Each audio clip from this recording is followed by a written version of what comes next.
बिस्मिल्लाहिर्रहमानिर्रहीम। MD cat का unit number 12 है ये। एटॉमिक स्पेक्ट्रा हमारे इस चैप्टर का नेम है।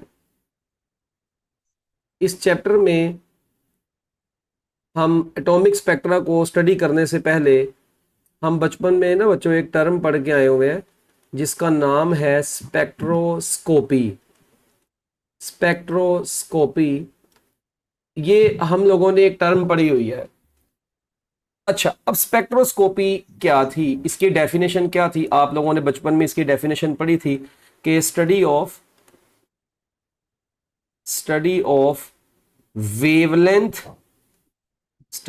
वेवलेंथ एंड इंटेंसिटीज या इंटेंसिटी ऑफ इलेक्ट्रोमैग्नेटिक रेडिएशंस। पुत्र ये माइक जिसका ऑन है ना ये ऑफ कर लें। इलेक्ट्रोमैग्नेटिक रेडिएशंस, ईएमआर बोले तो electromagnetic radiation, study of wavelength and intensities of electromagnetic radiation. कौन सी इलेक्ट्रोमैग्नेटिक रेडिएशंस? जो कि एमिटेड या एब्जॉर्ब्ड होती हैं, एमिटेड और एब्जॉर्ब्ड बाय एटम्स, एमिटेड और एब्जॉर्ब्ड बाय द एटम्स। किसी भी बच्चों कोई भी जो एटम्स होते हैं वो रेडिएशंस को जब एमिट करते हैं या जब रेडिएशंस को क्या करते हैं, एब्जॉर्ब करते हैं। उत्तर ये माइक अपना ऑफ करें। तो इलेक्ट्रोमैग्नेटिक रेडिएशंस जो एमिट या एब्जॉर्ब होती हैं एटम से, उनकी वेवलेंथ और इंटेंसिटीज की स्टडी को हम क्या नाम देते हैं बच्चों? स्पेक्ट्रोस्कोपी का नाम देते हैं। अब स्पेक्ट्रोस्कोपी के बाद एक और टर्म आती है। जब देखें ये जो इलेक्ट्रोमैग्नेटिक रेडिएशंस वेवलेंथ एमिट करती हैं, ठीक है ना, यानी जो रेडिएशंस जब एमिटेड या एब्जॉर्ब होती हैं तो जो वेवलेंथ्स बनती हैं, उन वेवलेंथ्स का ना एक सेट बनता है। जो उन तमाम वेवलेंथ के सेट को बेसिकली हम क्या नाम देते हैं? स्पेक्ट्रम का नाम देते हैं।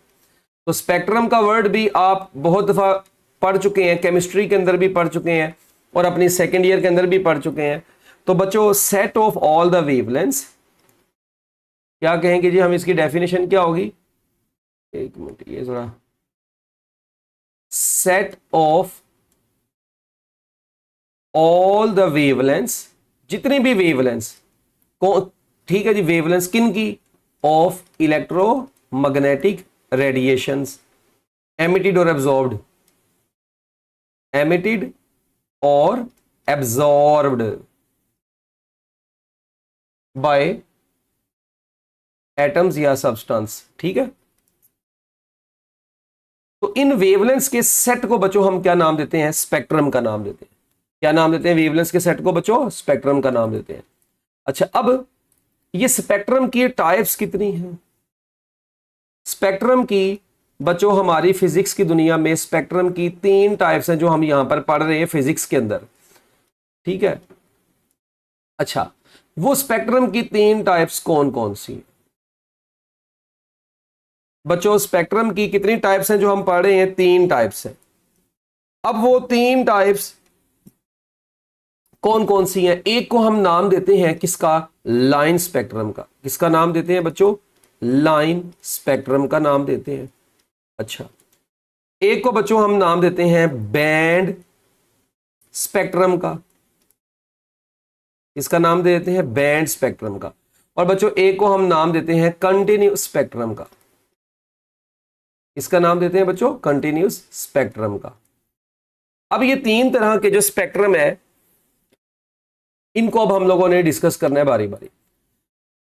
देखें, जो लाइन स्पेक्ट्रम है ये बेसिकली इसकी जो एग्जांपल है, हम ये कहते हैं जी कि अपना जो गैस, ठीक है जी, वो अपना एटॉमिक स्पेक्ट्रम नहीं पढ़ते आप, वो atomic spectrum basically line spectrum की एग्जांपल है। इनकी डिटेल्स हमारी किताब के अंदर दी नहीं हुई, ठीक है ना, हमें को बहुत ज्यादा इनकी डिटेल में जाने की जरूरत है। हाँ, रफली आपको थोड़ा सा बता देता हूं कि जो लाइन स्पेक्ट्रम होता है इसकी डेफिनेशन होती है जी, spectrum which consist of sharp lines with each line representing a specific wavelength emitted or absorbed by the atoms।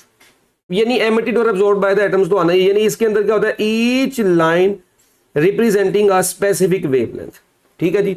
यानी कि जो लाइन स्पेक्ट्रम होता है ये किसके ऊपर मुश्तमिल होता है बच्चों? ये ऐसे स्पेक्ट्रम, ये ऐसा स्पेक्ट्रम है जो कि मुश्तमिल होता है किन के ऊपर, शार्प लाइंस, ठीक है जी, किन के ऊपर मुश्तमिल होता है। ये आपकी बुक में इसका ग्राफ भी, वो डायग्राम भी साइड पर बनी है, आप देख भी सकते हैं बच्चों। ये शार्प लाइंस होती हैं with each line, with each line representing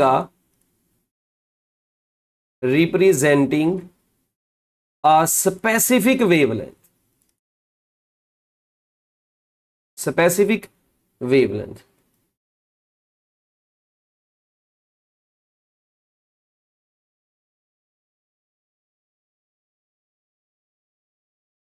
ठीक है जी, हर लाइन इसमें स्पेसिफिक वेवलेंथ को शो करती है।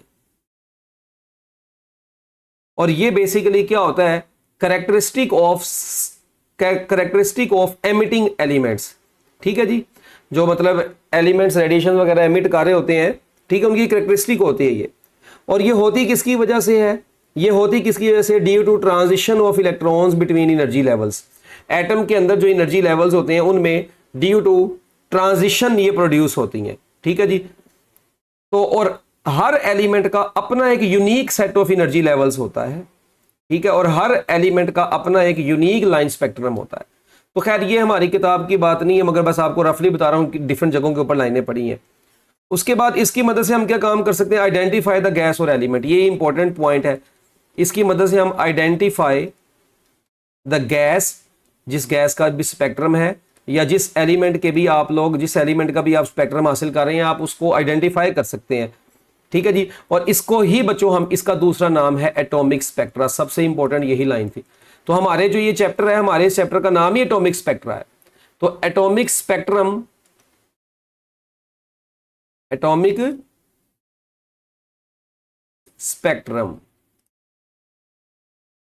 अब ये जो एटॉमिक स्पेक्ट्रम था ना बच्चों, ये एक होता है, ये दो तरह का होता है बेसिकली। ये जो एटॉमिक स्पेक्ट्रम होता है ना, आगे से मजीद ये दोबारा से, ये दो तरह का होता है। एक को बोलते हैं लाइन एमिशन स्पेक्ट्रम, ठीक है जी, और दूसरा है लाइन एब्जॉर्प्शन स्पेक्ट्रम। ये जो लाइन स्पेक्ट्रम है बच्चों, ये कितनी तरह का है, दो तरह का है। एक को बोलते हैं लाइन एमिशन स्पेक्ट्रम, और मेरे प्यारे बच्चों दूसरे को क्या बोलते हैं, दूसरे को बोलते हैं लाइन एब्जॉर्प्शन स्पेक्ट्रम।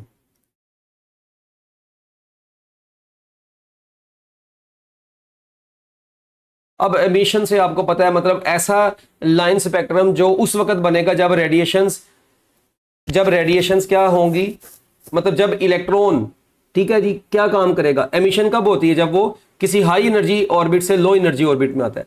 और एब्जॉर्प्शन कब होती है, जब कोई इलेक्ट्रॉन लो एनर्जी ऑर्बिट से रेडिएशंस को एब्जॉर्ब करके हाई एनर्जी ऑर्बिट में जाता है।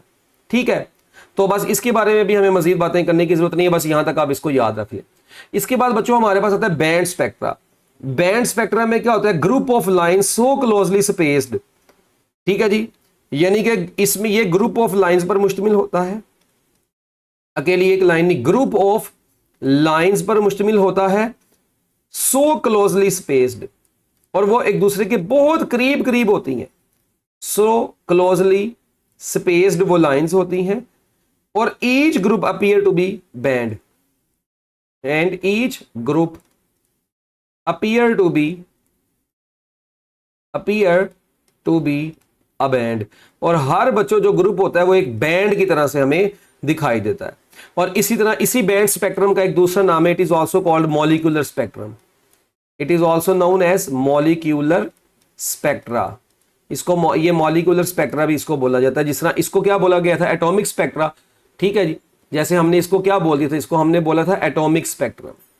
इसी तरह बच्चों इसको क्या बोलते हैं, मॉलिक्यूलर स्पेक्ट्रा या मॉलिक्यूलर स्पेक्ट्रम। को परेशान नहीं होने की जरूरत आपको, ठीक हो गया। और ये देखें, ये उस वक्त, ये लाइन स्पेक्ट्रम उस वक्त बनता था जब एटम्स रेडिएशंस को इमीडिएट एब्जॉर्ब करते थे। ये उस वक्त बनता है जब मॉलिक्यूल्स रेडिएट करते हैं। ठीक है जी, इसके बाद बच्चों तीसरा है कंटिन्यूस स्पेक्ट्रम। कंटिन्यूस स्पेक्ट्रम क्या होता है, ऐसा स्पेक्ट्रम बच्चों, ऐसी वेवलेंस की मतलब पट्टी, रंगों की पट्टी, ऐसा spectrum in which there is no gap या space between spectral lines. No gap, सारे मिक्स हुए होते हैं, नो गैप और स्पेस बिटवीन स्पेक्ट्रल लाइंस। इनकी स्पेक्ट्रल लाइंस के दरमियान में बच्चों कोई गैप और कोई स्पेस नहीं होती। ठीक हो गया। और इसकी एग्जांपल में हमारे पास बच्चों कौन आता है? Black body radiation. Black body radiation इसकी एक बेस्ट एग्जांपल बन जाती होती है। और ये हम कहां पर जाके पढ़ते थे? चैप्टर नंबर 19 में ब्लैक बॉडी रेडिएशन का पूरा आपने टॉपिक पढ़ा था। खैर हमारा जो ताल्लुक है बच्चों यहां पर एफएससी में तो और वैसे भी हमारे एंटी टेस्ट में भी वो बेसिकली हाइड्रोजन के ये हम क्योंकि एटॉमिक स्पेक्ट्रम में हम एक जो हाइड्रोजन ही पढ़ते हैं सदा, तो हाइड्रोजन एमिशन स्पेक्ट्रम हमारा मेन जो कंसर्न वाला टॉपिक है वो है hydrogen emission spectrum. The name of our topic is hydrogen emission spectrum. असल बातें अब शुरू होने लगी हैं। हाइड्रोजन एमिशन स्पेक्ट्रम नाम से पता चल रहा है कि जब हाइड्रोजन के एटम्स क्या काम करेंगे, हाई एनर्जी ऑर्बिट से लो एनर्जी ऑर्बिट में आते हैं तो वो जो रेडिएशंस रिलीज करते हैं उन रेडिएशंस की वेवलेंथ के सेट को हाइड्रोजन एमिशन स्पेक्ट्रम का नाम दिया जाएगा। ठीक है। और इसके अंदर वो आप लोगों ने कहानी पढ़ी हुई है कि जब हम हाइड्रोजन को वो डिस्चार्ज ट्यूब के अंदर से वो निकाल के तो फिर वो उसको स्लिट्स में से पास करवा के प्रिज्म में से गुजारते हैं तो वो 5 कलर्स जो थे वो हाइड्रोजन एटम के बन जाते थे, अगर आप लोगों को याद हो। सॉरी 4 कलर्स में वो बढ़ जाता था ना हाइड्रोजन का एटम। और याद है कि नहीं याद कि भूल गए हो? तो खैर अभी हम उसकी तरफ नहीं जा रहे। अभी हम ये देखने लगे बच्चों कि जो किसी भी हाइड्रोजन एटम में जब रेडिएशंस हाई एनर्जी ऑर्बिट से लो एनर्जी ऑर्बिट में आती हैं तो बेसिकली होता क्या है? देखें मैं यहां पे आपके सामने एनर्जी लेवल्स बना देता हूं कुछ।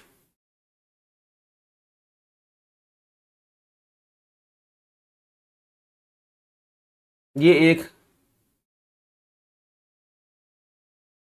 इसी तरह बच्चों ये 2, ठीक है।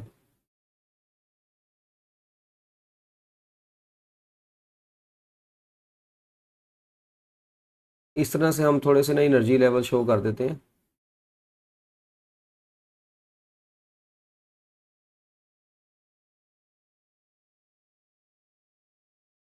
जैसे जैसे ऊपर जाते हैं ये एनर्जी लेवल्स जो है ये करीब होते जाते हैं और नीचे ये दूर दूर होते हैं। तो इनको इस लिहाज से ज़रा बनाना है। वो क्यों होते हैं? वो जब हम एनर्जीज इनकी पढ़ेंगे तो उसके अंदर हमें ऑटोमेटिकली ये सारी चीज़ें समझ में आ जाएंगी। अच्छा,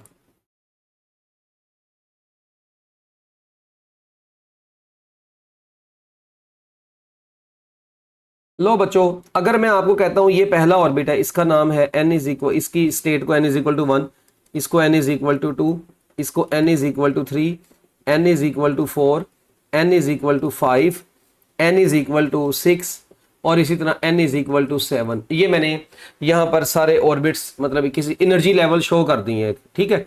अच्छा, अब ये हाइड्रोजन एटम के एनर्जी लेवल्स हैं। ये हाइड्रोजन एटम के क्या है? Energy levels. अच्छा, अगर कोई इलेक्ट्रॉन बच्चों क्या काम करता है? अगर कोई इलेक्ट्रॉन जंप करके दूसरे ऑर्बिट से पहले ऑर्बिट में आ जाता है, कौन से ऑर्बिट से? दूसरे ऑर्बिट से पहले ऑर्बिट में आता है। मतलब ये इलेक्ट्रॉन एक जंप करता करता दौड़ता दौड़ता यहाँ पे आया। एक बंदा कहता सर जी नहीं मैं तो तीसरे से पहले में लेके आना। भाई बेशक तीसरे से पहले में आए, चौथे में से पहले में आए, जब भी इलेक्ट्रॉन हाइड्रोजन एटम में जो इलेक्ट्रॉन है हाई एनर्जी स्टेट से पहले ऑर्बिट में आके फॉल करेगा तो वो जो रेडिएशन रिलीज करेगा उनकी वेवलेंथ के सेट की जो सीरीज होगी उसको हम नाम देते हैं लाइमन सीरीज का नाम देते हैं। बच्चों किसका नाम देते हैं? लाइमन सीरीज का नाम देते हैं। अच्छा, इसी तरह अगर कोई इलेक्ट्रॉन किसी हाई एनर्जी ऑर्बिट से बच्चों दूसरे में आए, यानी तीसरे से दूसरे में आए, चौथे से दूसरे में आए, पांचवें से दूसरे में आए, वो दूसरे में रहा है। किसमें आ रहा है?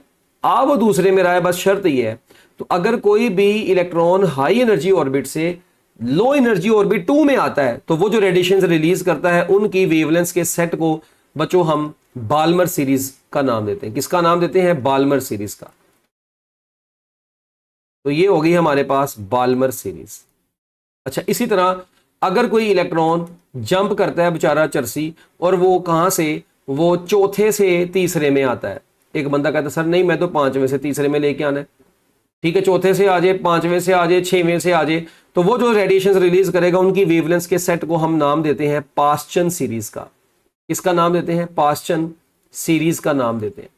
इसी तरह बच्चों अगर कोई इलेक्ट्रॉन किसी हाई एनर्जी ऑर्बिट से किस में आता है, यानी पांचवें से चौथे में आता है, छवें से चौथे में आता है, सातवें से चौथे में आता है, चौथे में रहा है, तो हम बच्चों ऐसी सीरीज को नाम देते हैं ब्रैकेट सीरीज का। इसका नाम देते हैं बच्चों ब्रैकेट सीरीज का नाम देते हैं। और अगर कोई इलेक्ट्रॉन किसी हाई एनर्जी ऑर्बिट से पांचवें में आता है, यानी छवें से पांचवें में आया, चलो अब मैंने इधर ही बना दिया है इसको, चलो थोड़ा सा रिमूव कर देते हैं, छवें से आया पांचवें में, या सातवें से आया पांचवें में, यानी हाई एनर्जी ऑर्बिट से पांचवें में आएगा, तो जो रेडिएशन रिलीज होंगी उनकी सीरीज को हम, उनकी वेवलेंथ के सेट को पी फंड सीरीज का नाम देंगे। अब अगर आप यहां पर तमाम में गौर करें तो अब आप एक चीज पर तो गौर कर सकते हैं कि लाइमन सीरीज के लिए लो ऑर्बिट कौन सा है, लो ऑर्बिट को हम पी बोलते हैं, वो पी इज इक्वल टू 1 है। बाल्मर के लिए, बाल्मर में इलेक्ट्रॉन आके कहां पे ठहरता है, दूसरे में, तो उसके लिए लो ऑर्बिट की वैल्यू 2 है। अच्छा, पास्चन सीरीज के लिए लो ऑर्बिट की वैल्यू 3 है, ब्रैकेट के लिए 4 है, और पी फंड के लिए लो ऑर्बिट की वैल्यू 5 है। ये जो बच्चों पी है ये लो ऑर्बिट को शो कर रहा है। अच्छा, और लाइमन सीरीज में जो पी ऑर्बिट है, जो मतलब हाई ऑर्बिट है, वो 2, 3, 4, 5 कुछ भी हो सकता है। यानी हम यहां पर ये कह सकते हैं कि लाइमन सीरीज में जो एन है वो 2, 3, 4, 5 एंड सो ऑन कुछ भी हो सकता है। यहां पे क्या हो सकता है, 3, 4, 5, 6 एंड सो ऑन। यहां पर क्या हो सकता है, 4, 5, 6 एंड सो ऑन। यहां पर क्या हो सकता है, 5, 6, 7 एंड सो ऑन। यहां पर क्या हो सकता है, 6, 7, 8 एंड सो ऑन। यानी कि जिस ऑर्बिट में आ रहा है वो लो ऑर्बिट है, जहां से आ रहा है वो हाई ऑर्बिट है। तो एन की वैल्यू सब में डिफरेंट है, मतलब, और वो पी से एक से ज्यादा से स्टार्ट होती है। ये आप लोगों ने याद रखनी है बातें। अभी हम आगे जाके इनका पूरा टेबल भी बनाएंगे, ठीक है। अब लाइमन सीरीज में बच्चों अगली बात जो बड़ी ही इंपॉर्टेंट है, इनके फार्मूलाज, बल्कि मैं यहां पर लिखता हूं, देखें जो लाइमन सीरीज है बच्चों, इस लाइमन सीरीज के लिए क्या फार्मूला है। लाइमन सीरीज के लिए जो हम फार्मूला इस्तेमाल करते हैं इनकी वेवलेंथ को कैलकुलेट करने का, वो होता है 1/λ is equal to Rydberg constant 1/1 का स्क्वायर माइनस 1/n का स्क्वायर। ये बच्चों लाइमन सीरीज के लिए फार्मूला है। अच्छा, बाल्मर सीरीज के लिए क्या फार्मूला है, 1/λ is equal to Rydberg constant, low orbit पहले माइनस हाई ऑर्बिट, जो हाई ऑर्बिट की पहली वाली वैल्यू जो होगी वो n की वैल्यू पुट किया करेंगे यहां पे, ठीक है। इसी तरह अब ये जो पास्चन सीरीज है इसके लिए 1/λ is equal to Rydberg constant 1/3 का स्क्वायर माइनस 1/n का स्क्वायर। इसी तरह जो ये वाली सीरीज ब्रैकेट सीरीज, इसके लिए 1/λ is equal to Rydberg constant 1/4 का स्क्वायर माइनस 1/n का स्क्वायर। और जो पी फंड सीरीज है इसके लिए 1/λ is equal to Rydberg constant 1/5 का स्क्वायर माइनस 1/n का स्क्वायर। ले जी, ये हमारे पास बच्चों क्या बन गया है, एक फार्मूला बन गया है, मतलब ये सारा। अब आप एक चीज पे गौर करें कि इनका जो जनरल फार्मूला है ना वो बेसिकली ये नहीं है। इनका जो देसी फार्मूला है हम बच्चों को शॉर्टकट के तौर पे बताते हैं कि पुत्र आप इसका देसी फार्मूला ये याद रखें, 1/λ is equal to Rydberg constant 1/p का स्क्वायर माइनस 1/n का स्क्वायर। इसका प्रूफ आप लोग कर सकते हैं, मगर आपको एंटी टेस्ट में इसका प्रूफ थोड़ी आना है। तो ये एक फार्मूला है, बस आप याद रखें। अब देखें, आपने बस पांचों सीरीज जो है उनके पी की वैल्यू याद रख लें। लाइमन के लिए P1, बाल्मर के लिए P2, पास्चन के लिए P3, ब्रैकेट के लिए P4 और पी फंड के लिए P5। तो जो यहां पे पुट करेंगे उससे एक ज्यादा आपने n को पुट किया करना है बस। यानी n की जो वैल्यू आपने पुट करनी है वो P से एक ज्यादा पुट किया करनी है, बात खत्म। जब भी आपने यानी कि मैं कहता हूं, फॉर एग्जांपल मैं कहता हूं जी एक इलेक्ट्रॉन जंप करता है 6वें ऑर्बिट से तीसरे ऑर्बिट में, तो अब देखिए P की जगह पे 3 पुट करेंगे, n की जगह पे 6 पुट करेंगे, सॉल्व करेंगे और आंसर आपका आ जाएगा। हाँ, अब ये रेडबर्ग कांस्टेंट की वैल्यू क्या होती है, ये जो रेडबर्ग कांस्टेंट है बच्चों ये याद रखिएगा, रेडबर्ग कांस्टेंट की जो वैल्यू होती है ये होती है 1.0974 या 1.0974 इंटू 10⁻⁴ ये कितनी बन जाएगी 7। और इसका जो यूनिट होता है ये पर मीटर होता है, क्योंकि आप देखें लेफ्ट साइड पर 1 आवर वेवलेंथ है तो इसका यूनिट क्या होगा, पर मीटर होगा। और इसका एक फार्मूला भी होता है रेडबर्ग कांस्टेंट का, वो बराबर होता है एनर्जी, ग्राउंड स्टेट वाली एनर्जी डिवाइडेड बाय Hc। ये हम लोग ई नोट क्या चीज है ये भी आगे जाके पढ़ेंगे। -13.6 इलेक्ट्रॉन वोल्ट होता था, इसकी कहानी थी। ये इलेक्ट्रॉन वोल्ट क्या चक्कर है इसका, ये आगे जाके पढ़ेंगे। तो अभी तक मैंने आपको बस सिंपली मैं इसको रिवाइज कर दूं, मैंने ये बताया कि अगर हाइड्रोजन के एटम में कोई इलेक्ट्रॉन किसी भी हाई ऑर्बिट से पहले में आएगा तो जो वेवलेंथ का सेट होगा उसको लाइमन सीरीज बोलेंगे। 2 में आएगा तो बाल्मर, 3 में आएगा तो किसी से भी आ जाए, अगर 3 में आएगा तो पास्चन, किसी से भी आ जाए, अगर 4 में आएगा तो ब्रैकेट, किसी से भी आ जाए, अगर 5वें में आएगा तो पी फंड, बात खत्म। आपको ज्यादा घबराने की जरूरत नहीं है। अच्छा, अब हर सीरीज की ना बच्चों, हर सीरीज की मिनिमम और मैक्सिमम वेवलेंथ भी है। क्या है, मिनिमम और मैक्सिमम वेवलेंथ। अब ये मिनिमम देखें ना, लाइमन सीरीज है, इसकी एक वेवलेंथ की रेंज है, इसका मतलब इसकी मिनिमम और मैक्सिमम वेवलेंथ कितनी होगी, हमें कैसे पता चलेगा। चले इनकी मिनिमम और मैक्सिमम वेवलेंथ निकालने से पहले मैं आपको एक बात बताता चलूं बच्चों, याद रखिएगा, ये जो हमारे पास इनके रीजन होते हैं, जो लाइमन सीरीज होती है ना, लाइमन सीरीज, इसमें जो रेडिएशंस निकलती हैं वो सबसे ज्यादा हाई एनर्जी वाली होती हैं इन बाकियों के मुकाबले में, और ये लाई करती हैं बच्चों यूवी रीजन में। तो अगर आपसे एमसीक्यू में पूछा जाए कि बताएं कौन सी सीरीज ऐसी है जिसकी रेडिएशंस यूवी रीजन में लाई करती हैं, वो कौन सी है, लाइमन। और जिसकी विजिबल रीजन में लाई करती हैं, ये बाल्मर अंकल नहीं बताया था, इनका नाम, ये विजिबल रीजन में लाई करती है बाल्मर सीरीज। अच्छा, इसके बाद बच्चों बात करते हैं पास्चन, पीफंड, ब्रैकेट और पीफंड, ये सारी की सारी लाई करती हैं इंफ्रारेड रीजन में। मगर इंफ्रारेड रीजन की भी एक रेंज है, तो उसमें सबसे ज्यादा जो मतलब आप कह लें कि एनर्जी वाली है, यानी कि इंफ्रारेड में भी सबसे ज्यादा एनर्जी वाली पास्चन है, उससे कम एंड वाली सबसे एंड पर कौन है, पीफंड सीरीज आती है। तो पीफंड सीरीज जो है बच्चों, इन रेडिएशंस की, मतलब इस सीरीज की जो वेवलेंस होंगी, इस सीरीज की जो एनर्जी होगी, अब जरा लफ्ज पे गौर कीजिएगा, सबसे ज्यादा हाई एनर्जी वाली रेडिएशंस किस सीरीज में निकल रही हैं, ये हाई एनर्जी वाली इसमें निकल रही है। इनके मुकाबले में सबसे हाई एनर्जी नहीं की होगी ना, और लो एनर्जी वाली कौन सी है, ये है। तो हम यहाँ पे एक ऑर्डर बना सकते हैं बाकायदा, क्या कह सकते हैं कि सबसे ज्यादा एनर्जी लाइमन की, उससे कम बाल्मर की, उससे कम पास्चन, उससे कम ब्रैकेट और उससे कम पीफंड। मगर सबसे ज्यादा वेवलेंथ वाली रेडिएशंस किसमें निकलेंगी, वो किसमें निकलेंगी बच्चों, पीफंड सीरीज में, क्योंकि जिनकी एनर्जी ज्यादा है उनकी वेवलेंथ कम होगी ना, एनर्जी का वेवलेंथ के साथ इनवर्स रिलेशन होता है। अच्छा, अब हर सीरीज की हम लोगों ने बच्चों कैसे मैक्सिमम और मिनिमम वेवलेंथ निकालनी है। लें जी, अब हम स्टार्ट करते हैं जरा कि किसी भी सीरीज की मिनिमम और मैक्सिमम वेवलेंथ कैसे निकालनी है।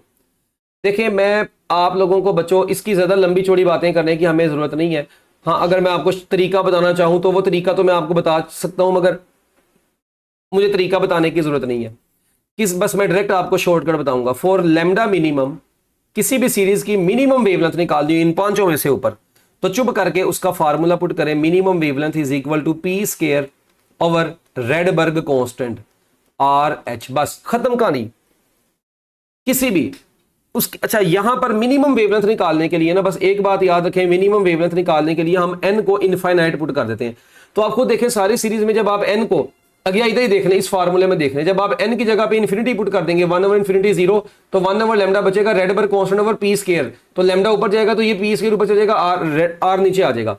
तो lambda minimum is equal to P square over R H. बात खत्म। बस शॉर्टकट याद रखें, बता भी दिया आपको, वैसे बताने की जरूरत भी नहीं थी यहां पे, मगर फिर भी बता दिया। अच्छा, अगर अब हमने निकालनी है मैक्सिमम वेवलेंथ किसी भी सीरीज की, क्या निकालनी है, किसी भी सीरीज की मैक्सिमम वेवलेंथ निकालनी हो इन पांचों में से, तो बच्चों उसका क्या शॉर्टकट है, उसका शॉर्टकट याद रखें, lambda maximum is equal to P square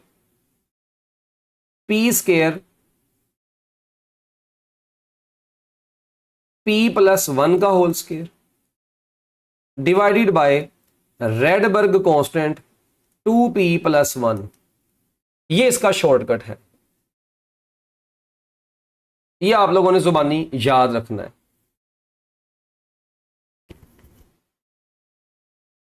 वो मुश्किल नहीं है, बड़ा आसान सा है। क्या ख्याल है?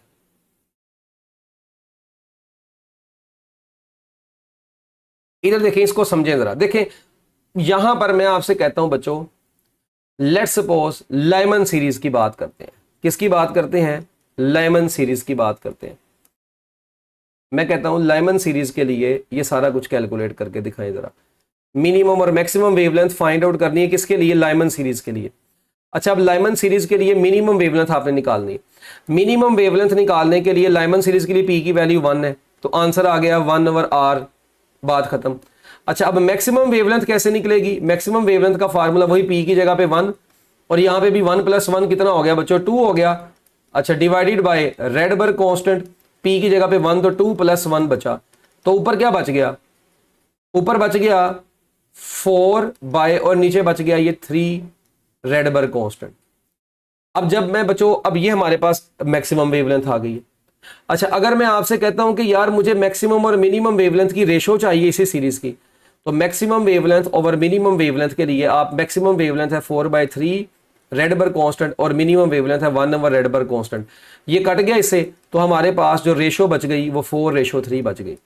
तो इस तरीके से आपने क्या काम किया? लाइमन सीरीज की मैक्सिमम टू मिनिमम वेवलेंथ की रेशो निकाल ली।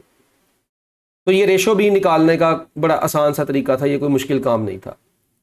ठीक है। अच्छा, अब इसी तरह मैं आपसे कहता हूं यार हमें कैलकुलेट करना है किसके लिए? फॉर लेट्स सपोज जी, मैं कहता हूं पी फंड सीरीज के लिए। ये लें, हम डायरेक्ट थोड़ी सी बड़ी वैल्यू के ऊपर चले जाते हैं। अब पी फंड सीरीज के लिए मिनिमम वेवलेंथ निकालें। अब पेपर में बैठ के आप मिनिमम वेवलेंथ निकालने के लिए चुप करके, पी फंड के लिए 5, तो 5 का square divided by Rydberg constant, तो बात खत्म। हमारे पास आंसर आ गया 25 डिवाइडेड बाय रेडबर्ग कांस्टेंट। अच्छा, अगर मैं आपसे कहता हूं यार नहीं, मेरे को तो मैक्सिमम वेवलेंथ निकालनी थी, तो भाई मैक्सिमम वेवलेंथ निकालनी है तो क्या फार्मूला है? P इंटू पी प्लस 1 का whole square divided by Rydberg constant into 2p + 1। तो देखो P है 5, और 5 + 1 का whole square divided by Rydberg constant 2 into 5 + 1, यही शॉर्टकट पड़ा है। अच्छा, अब ऊपर 5 आ गया और यहां पे 6 का स्क्वायर आ गया डिवाइडेड बाय रेडबर्ग कांस्टेंट, और बच्चों नीचे 5 × 2 10, 10 + 1 11, तो ये बच्चों बन गया 6 का स्क्वायर कितना होता है? 36। तो 5 को जब 36 से मल्टीप्लाई करवाते हैं तो हमारे पास 900 आंसर आता है डिवाइडेड बाय 11 रेडबर्ग कांस्टेंट। तो बच्चों ये हमारे पास इसकी मैक्सिमम वेवलेंथ आ गई। अगर मैं आपसे कहता कि यार मेरे को तो चाहिए maximum to minimum wavelength ratio चाहिए, तो अब मैं क्या काम करता हूं, चुप करके मैक्सिमम है 900 डिवाइडेड बाय 11 रेडबर्ग कांस्टेंट, और यहां पे है 25 डिवाइडेड बाय रेडबर्ग कांस्टेंट, तो ये बन गया 900 डिवाइडेड बाय 11, और इधर बन गया 25 डिवाइडेड बाय 1। तो ये 900 डिवाइडेड बाय 11 ऐसे ही रहेगा, और ये 1/25 बन जाएगा। जब आप इसके ऊपर रेशो ले लेंगे तो रेशो लेके कैलकुलेट करें, यहाँ कितना आता है आंसर? यहां पर बेसिकली लैम्डा मैक्स में भी इधर पुत्र स्केयर था ना, तो 5 का स्केयर लेंगे 25, और ये 36, 25 ज़रब 36 जो है वो 900 बन जाएगा। अब हम 900 को 11 पे तो डिवाइड नहीं करेंगे, हम क्या काम करते हैं, 900 को 25 पे जब डिवाइड करते हैं तो क्या इतना आंसर आता है? 36 आता है। तो 36/11 ये आपके पास maximum to minimum wavelength ratio आ गई है। तो इस तरीके से बच्चों आप लोगों ने मैक्सिमम और मिनिमम वेवलेंथ की क्या निकाल लेनी है? रेशो निकाल लेनी है। अब अगर मैं आपको कहता हूं कि यार मैंने इन पांचों में से किसी सीरीज की नहीं, बल्कि एक शॉर्टकट और लिखें, shortcut relation for any wavelength, shortcut for any wavelength, यानी हमारे पास लेमडा मिनिमम लेमडा मैक्सिमम नहीं है।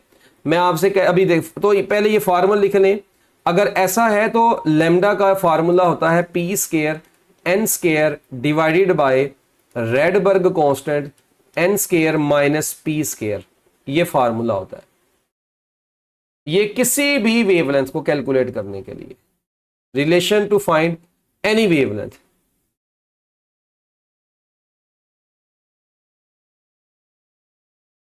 अब इसको हम कैसे मालूम करते हैं,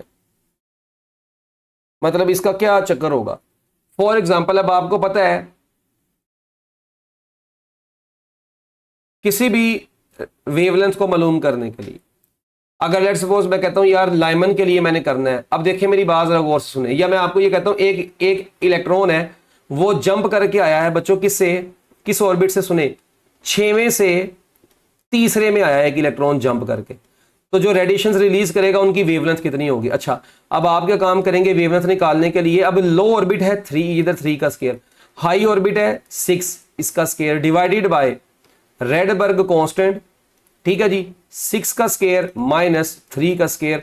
इस तरीके से अब आप इसको कैलकुलेट कर लेंगे, आपके पास आंसर आ जाएगा।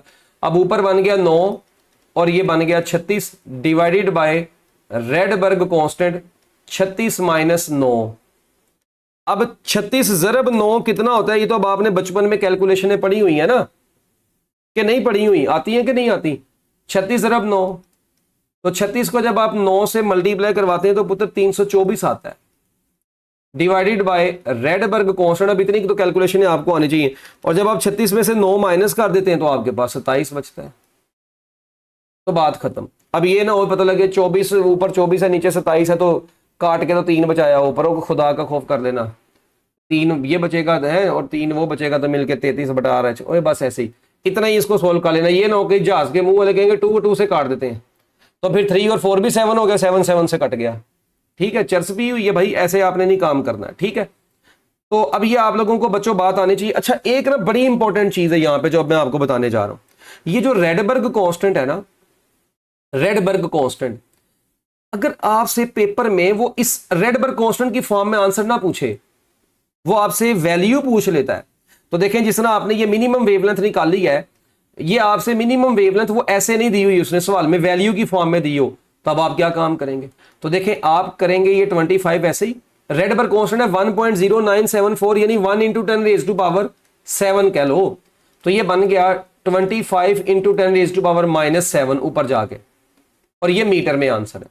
जब मैंने इसको नैनोमीटर में कन्वर्ट करना है तो मैं इसको क्या करूंगा, जब मैं इसको नैनोमीटर में कन्वर्ट करना चाहता हूं तो मुझे क्या करना पड़ेगा, मुझे इसको 100 से, देखें ये अगर मैं इसको ये 25 ऐसे लिख रहे हैं तो ज़रब 10 की पावर, मैं इसको लिखना चाहता हूं 10 की पावर -2 नैनोमीटर, क्या मैं लिख सकता हूं, नहीं लिख सकता, +2 लिखूंगा, हाँ ऐसे लिख सकता हूं +2 नैनोमीटर। उसकी वजह यह है कि देखें इस वैल्यू को आपने नैनोमीटर में कन्वर्ट करना है तो यहाँ पे -9 ना होना चाहिए, तो अगर आप इसको -9 बनाएंगे तो +2 भी तो आएगा ना साथ में, तो क्योंकि माइनस, अब देखें नैनो होता है 10 की पावर -9, वो -9 और +2 मिलके -7 दोबारा बन जाएगा।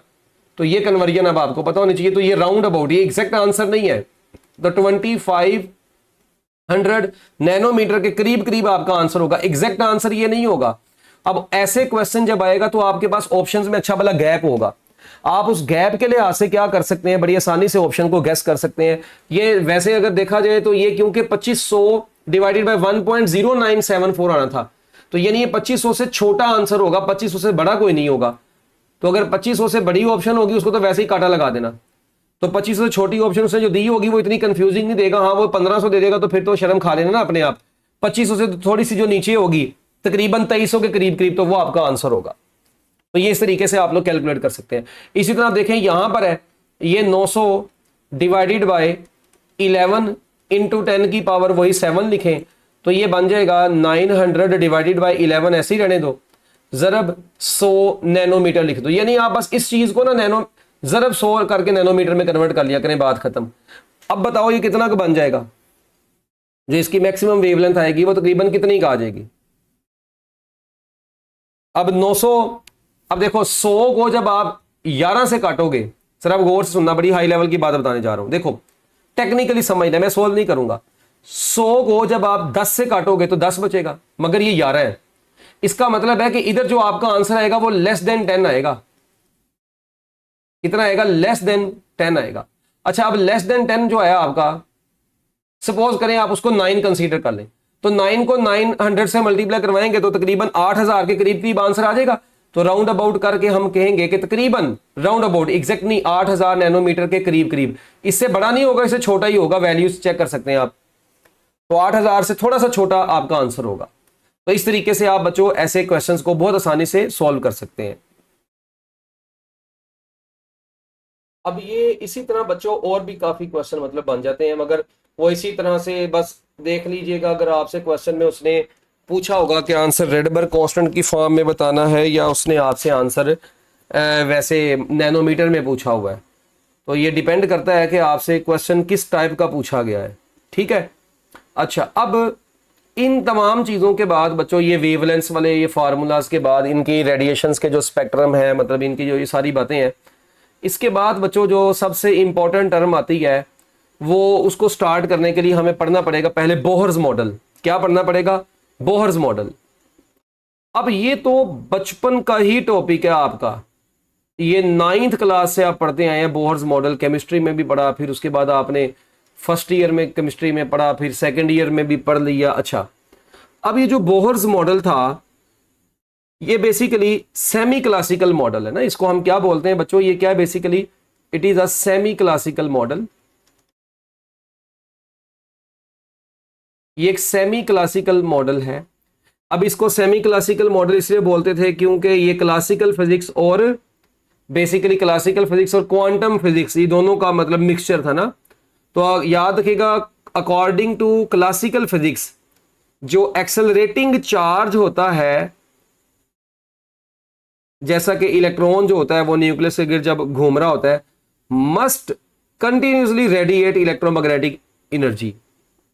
क्लासिकल थ्योरी ये कहती थी कि यार जब भी कोई भी इलेक्ट्रॉन न्यूक्लियस के गिर्द घूम रहा होता है तो कंटिन्यूसली वो इलेक्ट्रोमैग्नेटिक रेडिएशंस को रिलीज कर रहा होता है।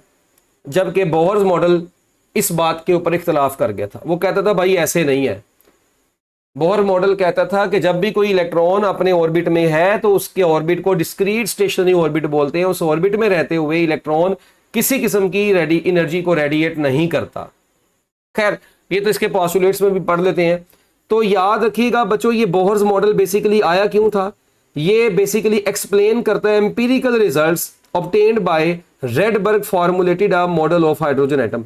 रेडबर्ग ने सबसे पहले ना हाइड्रोजन एटम का मॉडल एक एक्सप्लेन किया था, मगर उसके रिजल्ट्स को एक्सप्लेन किया मजीद किसने? बोहर ने। ठीक है जी। एक्सप्लेन, ये क्या करता है? Explain empirical results obtained by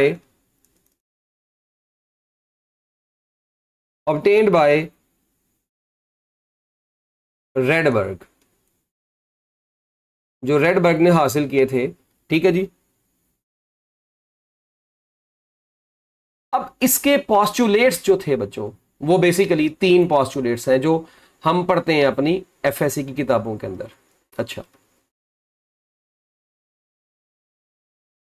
अब इसके पॉस्टुलेट्स में से जो पहला पॉस्टुलेट है बच्चों, वो है कि जब भी कोई इलेक्ट्रॉन किसी भी अपने ऑर्बिट में है, यानी अगर ये न्यूक्लियस है, अब न्यूक्लियस के बाहर हमें पता है ये शेल्स हैं और शेल्स में इलेक्ट्रॉन्स होते हैं ना ऐसे। अच्छा, अब न्यूक्लियस के बाहर जो शेल में सपोज करते हैं यहां पर एक इलेक्ट्रॉन बैठा हुआ है, ये एटम के अंदर एक इलेक्ट्रॉन है। अब ये इलेक्ट्रॉन न्यूक्लियस के गिर्द सपोज करें यहां पे ऐसे क्या कर रहा है? ये गेड़े लगा रहा है। क्या कर रहा है जी? ऐसे गेड़े लगा रहा है। तो कहते हैं कि जब इलेक्ट्रॉन इस न्यूक्लियस के गिर्द गेड़े लगा रहा है, इट डज नॉट एमिट, ठीक है जी, does not emit any radiation, या हम सिंपली ये कहते हैं कि ये रोटेट, यानी ये सर्कल में मूव कर रहा है। ठीक है जी। इसका जो पाथ है वो सर्कुलर है, विदाउट रेडिएटिंग। ठीक है जी, यानी कि no radiation are emitted when electron revolves around the nucleus. और ऐसे ऑर्बिट को हम क्या नाम देते थे? Discrete stationary orbit. इसका नाम देते हैं बच्चों? डिस्क्रीट स्टेशनरी ऑर्बिट का नाम दे देते हैं। ये हो गया पहला पॉस्टुलेट। अच्छा, अब जो सेकंड पॉस्टुलेट था वो क्या था? सेकंड पॉस्टुलेट ये कहता है कि ओनली दो circular orbits are allowed for which orbital angular momentum is integral multiple of, orbital angular momentum अगर इंटेग्रल मल्टीपल ऑफ h/2 होगा, ठीक है, only those stationary states are allowed, सिर्फ वो स्टेशनरी स्टेट्स अलाउ होती हैं बच्चों, वो होती हैं जिनमें एंगुलर ऑर्बिटल एंगुलर मोमेंटम जो होता है इंटेग्रल मल्टीपल ऑफ h/2 होता है। इंटेग्रल मल्टीपल से मुराद यानी यहां पे 1 2 3 4 एंड सो ऑन है। तो तो जब यहाँ पे कैलकुलेट करेंगे तो पहला आएगा h/2 पाई, दूसरा आ जाएगा 2h/2 पाई, तीसरा आ जाएगा 3h/2 पाई, फिर आ जाएगा 4h/2 पाई, फिर क्या आ जाएगा 5h/2 pi and so on. इस तरीके से बच्चों ये हमारे पास इसका एक ऑर्डर बन जाता है। अब देखें, अगर यहां पर देखें तो बेसिकली यहां पर तो ये 2 से कट गया ना, इसी तरह ये 2 इससे कट गया तो इधर 2 बच गया, 4 2 से कट गया तो ये बच गया, तो ये यहां पर 1 बचा, तो 1h/2 पाई, फिर h/पाई, फिर 3h/2 पाई। ठीक है, तो इस तरीके से ये हमारे पास वैल्यूज बची हुई हैं। तो ये आप लोगों ने जुबानी याद रखनी है, ये बड़ी इंपॉर्टेंट बात है, ये ऑर्डर भी आप लोगों को आना चाहिए। अच्छा, अब और h यहाँ पे आपको पता है जो h होता है ये प्लैंक्स कांस्टेंट होता है, इसकी वैल्यू 6.63 इंटू 10⁻³ जूल सेकंड होती है। और जूल सेकंड यही जो यूनिट होता है ये ऑर्बिटल एंगुलर मोमेंटम का भी होता है। किसका होता है? ऑर्बिटल एंगुलर मोमेंटम का भी होता है, तो ये याद रखिएगा। अब इसी ऑर्बिटल एंगुलर मोमेंटम में से एक क्वेश्चन बनता होता है, और वो क्वेश्चन अमूमन ये बन जाता है कि बताएं जी जब इलेक्ट्रॉन, ठीक है जी, तीसरे ऑर्बिट में है तो उसके एंगुलर मोमेंटम की रेशो पहले ऑर्बिट के एंगुलर मोमेंटम से क्या होगी? तो भाई देखो h/2 पाई तो कांस्टेंट होगा, तीसरे ऑर्बिट के लिए होगा 3h/2 पाई, पहले ऑर्बिट के लिए क्या होगा? सिर्फ h/2 पाई। तो यार ये तो h/2 पाई से फुड़क गया, तो L3/L1 यानी तीसरे ऑर्बिट के एंगुलर मोमेंटम और पहले ऑर्बिट के एंगुलर मोमेंटम की रेशो कितनी आ गई? वो आ गई 3:1। अगर वो 1 to 3 पूछ लेता तो 1/3 आना था। यानी कि ऑर्बिटल एंगुलर मोमेंटम में एमसीक्यूज में बैठ के आपको ये भी लिखने की जरूरत नहीं है, ये चीज भी लिखने की जरूरत नहीं है। आप डायरेक्ट देखें ऑर्बिटल एंगुलर मोमेंटम का n के साथ क्या चक्कर है? डायरेक्ट चक्कर है। इसका मतलब जो n की वैल्यू होगी वही ऑर्बिटल एंगुलर मोमेंटम की रेशोज के अंदर वही आ जाएगा। ठीक हो गया? तो ले जी बच्चों इस तरीके से। इसी तरह मैं अगर आप लोगों से वैल्यू पूछ लूं, क्या पूछ लूं? वैल्यू पूछ लूं, तो वैल्यू अब आप कैसे बताएंगे? अच्छा आप देखें इधर, मेरी बात सुनना बड़े गौर से। ये जो h/2 पाई होता है ना, ये 1.05 इंटू 10⁻34 होता है h/2 पाई का आंसर। ठीक है, तो पहले ऑर्बिट के एंगुलर मोमेंटम की वैल्यू क्या होगी? 1.05 इंटू 10⁻34 ही होगी। अच्छा, अगर मैं कहता हूं तीसरे ऑर्बिट के लिए क्या होगी? ये पेपर में सवाल भी आया हुआ है, तीसरे ऑर्बिट में ऑर्बिटल एंगुलर मोमेंटम की वैल्यू कितनी होगी? अब h/2 पाई को आपने याद रखना है, ये होता है। ठीक है, जूल सेकंड तो साथ आना ही आना है। अच्छा, तो अब जितने ऑर्बिट की वैल्यू होगी उसको इससे मल्टीप्लाई करवा दें, तो 3 को 1.05 से मल्टीप्लाई करवाएंगे तो हमारे पास 3.15 आता है। तो अगर मैं आपसे पूछ लूं orbital angular momentum of third orbit, क्या पूछ ले question? Orbital angular momentum of third orbit of hydrogen atom. तो जब ये third orbit of hydrogen atom के ऑर्बिटल एंगुलर मोमेंटम की वैल्यू आपसे पूछ ली है, तो अब आपने इसको कैसे कैलकुलेट करना था? तो L3 is equal to 3 into h/2 pi, यही होगा ना। अब ये h/2 पाई 1.05 इंटू 10⁻34 होता है। तो जब आप इसको मल्टीप्लाई करवा लेते हैं तो 3.15 इंटू 10⁻34, और जो यूनिट है वो आपको पता है ये जूल सेकंड आएगा। क्या आ जाएगा? Joule second. तो ये बच्चों इस तरीके से आप इसके ऑर्बिटल एंगुलर मोमेंटम को आपने कैलकुलेट कर लिया। अगर मैं आपसे कहता हूं पांचवें ऑर्बिट में, तो पांचवें ऑर्बिट में 5.25 हो जाएगा, चौथे में 4.2 हो जाएगा। इस तरह जिस भी ऑर्बिट में आपसे वो पूछ लेगा, आपने उस ऑर्बिट के लिहाज से ऑर्बिटल एंगुलर मोमेंटम को कैलकुलेट कर लेना है। मैं कहता हूं जी ऑर्बिटल एंगुलर मोमेंटम ऑफ, चलो एक और क्वेश्चन लिख लेते हैं जी, orbital angular momentum of 10th orbit of hydrogen atom. हाँ जी, 10th orbit of hydrogen atom के ऑर्बिटल एंगुलर मोमेंटम की वैल्यू क्या होगी? तो अब आपने क्या काम करना है जी, वही 10th ऑर्बिट के लिए 10 इंटू 1.05 इंटू 10⁻34, तो आपका आंसर आ जाएगा 1.05 इंटू 10⁻33 जूल सेकंड। आप ये कर लेना। तो ले जी बच्चों, ये आपके पास आंसर आ गया। इस तरीके से आपने इनको सॉल्व कर लेना। इसके बाद third postulate of Bohr's model of hydrogen atom. बच्चों थर्ड पोस्टुलेट ये कहता है कि देखिए ये न्यूक्लियस है, ठीक है जी, और न्यूक्लियस के गिर्द यहां पर ये एक शेल है सपोज करें, और न्यूक्लियस के गिर्द बच्चों यहां पर एक और शेल है। अच्छा, ओ भाई ये क्या हो गया इसके सर्कल को? चलो कोई नहीं, हमारे पास और भी तरीका है। ये हमारे पास एक सर्कल है, एक ये सर्कल है। भाई नहीं मान रहा था ऐसे, तो मैंने कहा फिर ऐसे ही सही। अच्छा, अब यहां पे न्यूक्लियस है, यहां पे हमारे पास क्या है बच्चों, न्यूक्लियस। अब एक इलेक्ट्रॉन, ठीक है जी, यहां पे सपोज करते हैं ये nth ऑर्बिट है, यानी हाई ऑर्बिट है। ये कौन सा ऑर्बिट है, हाई एनर्जी ऑर्बिट, और ये वाला लो एनर्जी ऑर्बिट है। ठीक हो गया। लो एनर्जी ऑर्बिट को हम बोल देते हैं कि ये पीथ ऑर्बिट है, इसको हम पीथ ऑर्बिट का नाम, मतलब पी का नाम दे देते हैं। और इसके लिए हम वर्ड यूज कर देते हैं nth ऑर्बिट। क्या वर्ड यूज कर देते हैं, nth ऑर्बिट। अच्छा, अब इलेक्ट्रॉन अगर हाई एनर्जी ऑर्बिट से लो एनर्जी ऑर्बिट में आता है, nth ऑर्बिट से p ऑर्बिट में आता है, तो बच्चों इस दौरान जब इसने आना है तो इसने जो रेडिएशंस रिलीज करनी है, इसने क्या करना है, रेडिएशंस को रिलीज करना है। ये जो रेडिएशंस को रिलीज करता है, उन रेडिएशंस की जो एनर्जी होती है, जो उनकी एनर्जी होती है, वो high energy orbit minus low energy orbit के बराबर होती है। अब इसको मैं HF भी लिख सकता हूं, HF is equal to EN minus EP। So that is the formula to find. अच्छा, अब देखिए, अगर तो एनर्जी निकालनी है तो E is equal to EN minus EP। अगर फ्रीक्वेंसी निकालनी है तो फिर ये H को इधर ला के डिवाइड कर देंगे, और हम ये भी कह सकते हैं HC over lambda is equal to EN minus EP। क्या ख्याल है? तो यहां से हमारे पास पता चला lambda is equal to HC divided by EN minus EP। ये आ गया फार्मूला। और इसी तरह यहां से जब हम फ्रीक्वेंसी निकालते हैं तो high energy orbit minus low energy orbit divided by H, ये आ गया हमारे पास। तो ये फ्रीक्वेंसी निकालनी भी आ गई, वेवलेंथ भी निकालनी आ गई, और अगर एनर्जी निकालनी है तो सिंपल ये वाला फार्मूला इस्तेमाल कर लेंगे। ठीक हो गया।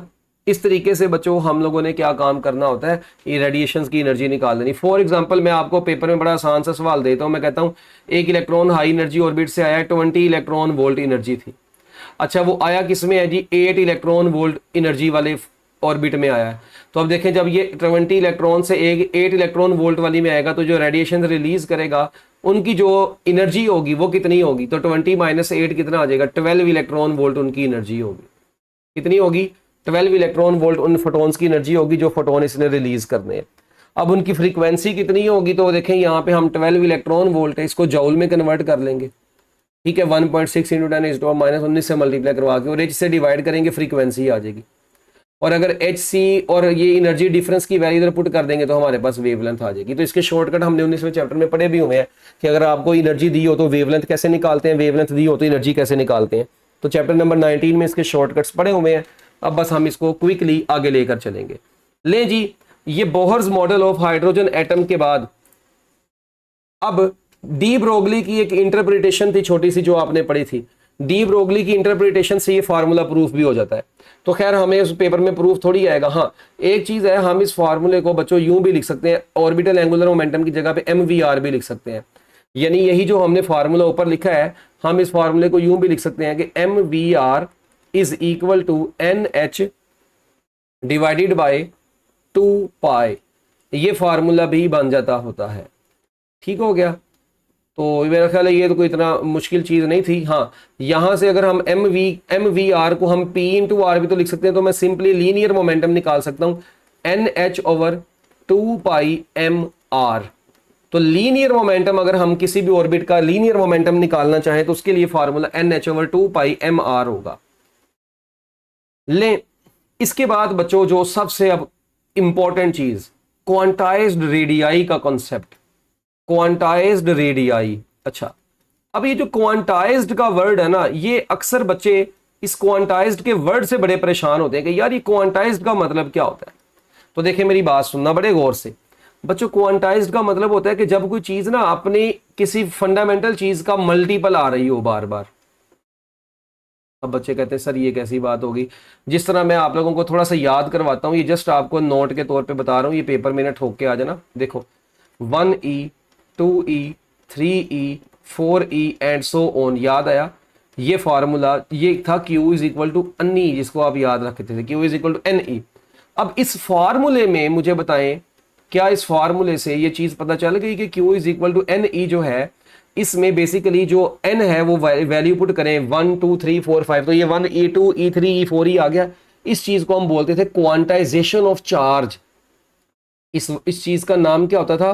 Quantization of charge. अच्छा, थोड़ा सा मैं आपको याद करवा के ना फिर जरा बात की तरफ लेके जाता हूं। अच्छा, फिर आप ये भी पढ़ते थे, अगर आप लोगों को याद हो, क्या बोला कि भाई F N is equal to N F one. अच्छा, फिर वहां पे आप लोग पुट करते थे जब एन की वैल्यू, तो F one, two F one, three F one, four F one and so on, इस तरह से पढ़ते थे आप। अब ये जो चीज थी बच्चों, इसको हम नाम देते थे क्वांटाइजेशन ऑफ फ्रीक्वेंसी का। किसका नाम देते थे? इसको हम नाम देते थे क्वांटाइजेशन ऑफ फ्रीक्वेंसी। तो अब देखें इन दो एग्जांपल से, तीसरी भी हमने क्वांटाइज्ड रेडियल भी पढ़ लेनी, चौथी हमने एनर्जी वाली भी पढ़ लेनी है। अच्छा, अब आप ये देखें कि यहां पर क्या हो रहा है भला, एफ वन के मल्टीपल्स आ रहे हैं, 2 1 2 3 4। अच्छा, चार्ज के, इलेक्ट्रॉन के चार्ज के मल्टीपल्स आ रहे हैं 1 2 3। तो जहां पे चार्ज के मल्टीपल्स आते हैं वहां पे, यानी किसी भी चीज के मल्टीपल्स आ जाए वहां पे, उस चीज के साथ क्वांटाइजेशन ऑफ का वर्ड लगा दे।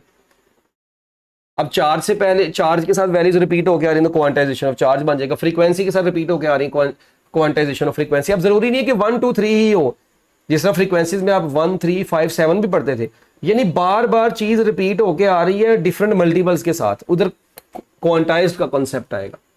अभी जिस तरह क्वांटाइज्ड रेडियाई में भी हम देखेंगे कि इलेक्ट्रॉन जब किसी भी एटम के गिर्द, किसी भी एटम के न्यूक्लियस के गिर्द रिवॉल्व कर रहा होता है, तो बच्चों उस ऑर्बिट में जो रेडियस होता है, उस ऑर्बिट में जो रेडियस, उस ऑर्बिट का जो रेडियस होता है उसका फार्मूला होता है N square H square over N square H square divided by 4 pi square M K E square. बच्चों ये वाला फार्मूला होता है। जब भी कोई भी मतलब इलेक्ट्रॉन न्यूक्लियस के गिर्द घूम रहा है, तो वो जिस ऑर्बिट में इलेक्ट्रॉन घूम रहा है उस ऑर्बिट का रेडियस निकालने का ये वाला फार्मूला है। अब इस फार्मूले में एक बड़ी इंपॉर्टेंट चीज कि ये जो h ओवर 2 पाई है, ये h square over 4 pi square M K E square, ये बच्चों इसको कैलकुलेट करके तो 0.053 नैनोमीटर आंसर आता है इसको सोल्व करके। ये किसको सोल्व करके भला, ये जो हमने फार्मूला, ये जो h square divided by 4 pi square M K E square, h की जगह पे 6.63 × 10⁻34 पाई की वैल्यू पुट करें, m इलेक्ट्रॉन का mass, k coulomb constant, e electron का चार्ज पुट करें, कैलकुलेट करें तो आपके पास ये आंसर आता है। ठीक है, Rn is equal to 0.053 nanometre.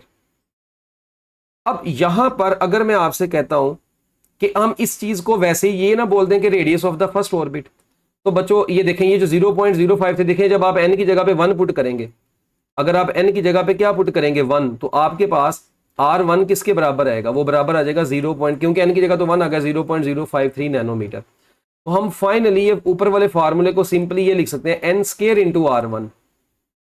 क्या ख्याल है, ये फार्मूला ही बन गया n स्केयर इंटू R1।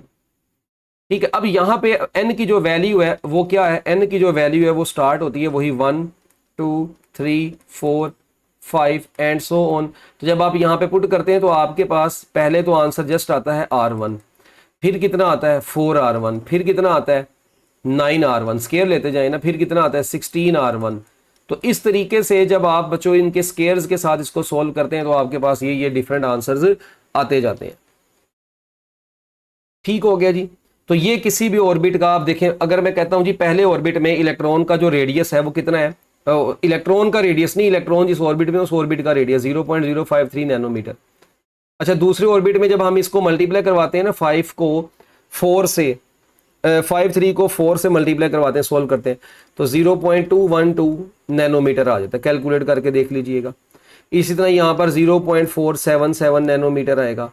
इसी तरह जो चौथा ऑर्बिट है उसमें 0.848 नैनोमीटर आएगा। और इसी तरह जो पांचवा ऑर्बिट है उसमें 1 से वैल्यू बढ़ जाएगी फिर। तो इस तरीके से बच्चों ये आप लोगों ने क्वांटाइज्ड रेडियाई का कॉन्सेप्ट याद रखना है। यानी एक चीज का यहाँ से हमें पता चल रहा है कि जैसे जैसे n इंक्रीज कर रहा है, जैसे जैसे n क्या कर रहा है, इंक्रीज कर रहा है, यानी कि जैसे जैसे ऑर्बिट का रेडियस इंक्रीज करता जा रहा है, तो बच्चों दो कंसेक्यूटिव जो बेसिकली ऑर्बिट्स हैं उनके दरमियान का डिस्टेंस इंक्रीज कर रहा है ना। तो हम कह सकते हैं कि जैसे जैसे n इंक्रीज करता है, distance between two consecutive orbits also increases. n increase, distance between two consecutive orbits also increases. और अकेले एक ऑर्बिट का भी रेडियस ओवरऑल देखें तो इंक्रीज ही कर रहा है जैसे जैसे हम ऊपर जा रहे हैं। तो ये बच्चों लाइन है जो कि आप लोगों ने याद रखनी है।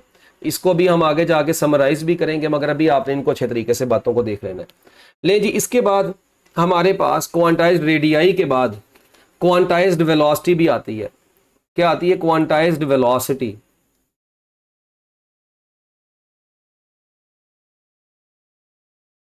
अच्छा, अब ये क्वांटाइज्ड वेलोसिटी क्या चीज है? जैसे जैसे वही बात कि न्यूक्लियस के गिर्द जब इलेक्ट्रॉन रिवॉल्व कर रहा होता है तो उसकी वेलोसिटी को कैलकुलेट करने का formula V N, nth orbit का वेलोसिटी निकालने का 2 पाई के E square divided by N H, ये फार्मूला होता है, ये फार्मूला। अच्छा, अब मजे की बात देखें, ये जो जब आप इसको ये 2 पाई के ई स्क्वायर ओवर एच को सोल्व कर लेते हैं ना,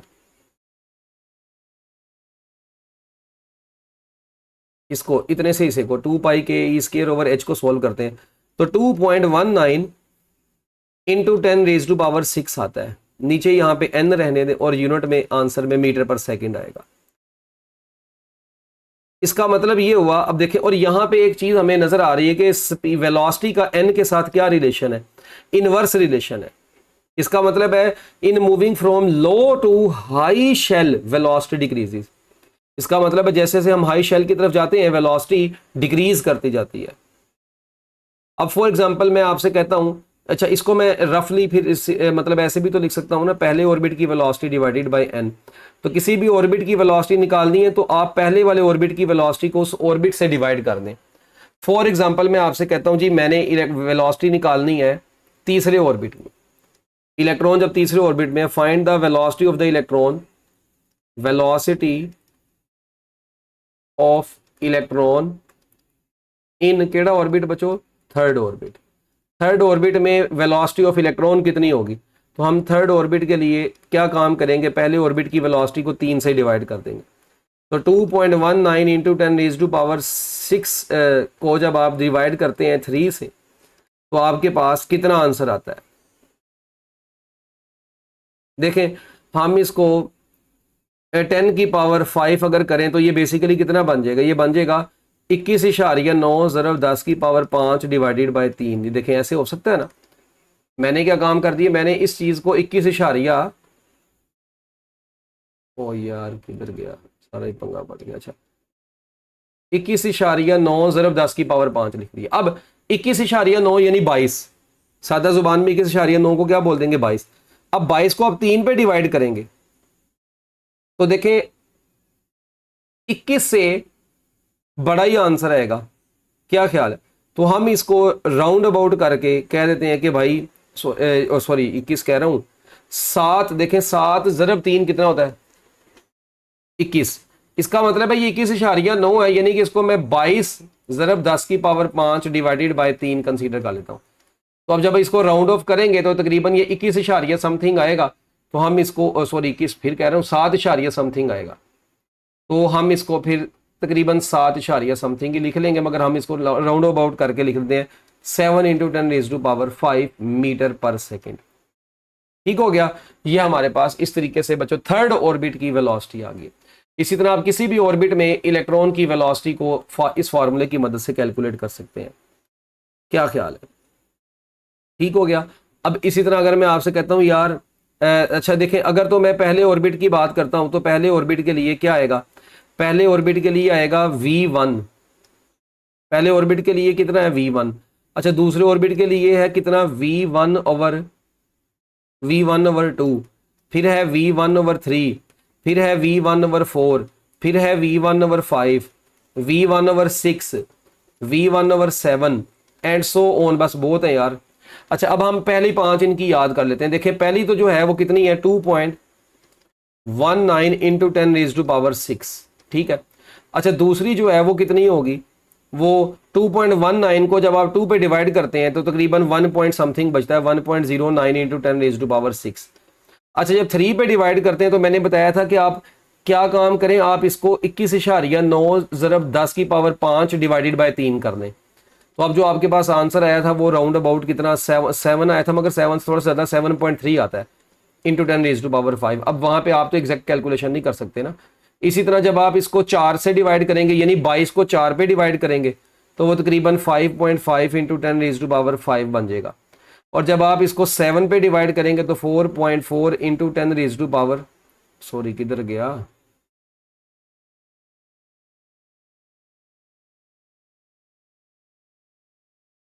हम इसको कर रहे थे ना, ये चौथा वाला है ये, और पांचवें वाले की जो है वो ये बन गई है 4.4 इंटू 10⁵5। अब इसी तरह बाकियों की दो की मैंने भी कैलकुलेट नहीं की। तो बच्चों इस तरीके से ये आप लोगों ने क्या करनी है, वैल्यूज इनकी कैलकुलेट कर लिया करनी है। तो जो कैलकुलेशंस वाले क्वेश्चन है ये आप लोगों को बड़े अच्छे तरीके से आने चाहिए। हम लोगों ने ये जो ऊपर कल एक बात पढ़ी थी लास्ट लेक्चर में बच्चों, ये मोमेंटम का जो फार्मूला पढ़ा था ना हम लोगों ने, इस मोमेंटम के फार्मूले में देखें हमने एम वी की जगह पे, ये एम वी की जगह पे पी लिखना था ना। तो जब एम वी की जगह पर पी लिखेंगे तो ये सिर्फ आर उधर जाएगा, तो इसके फार्मूले में एम नहीं आएगा, ये बनेगा 2πr, ये फार्मूला इसका बनेगा। इसको जरा आप करेक्ट कर लीजिएगा, ठीक है। अच्छा, अब वापस चलते हैं। हम कल वेलोसिटी, क्वांटाइज्ड वेलोसिटी पढ़ ली थी, क्वांटाइज्ड रेडियाई पढ़ लिया था। अब हमारा जो नेक्स्ट टॉपिक है वो आता है क्वांटाइज्ड एनर्जीज। क्या आता है बच्चों, quantized energies. Quantized energies,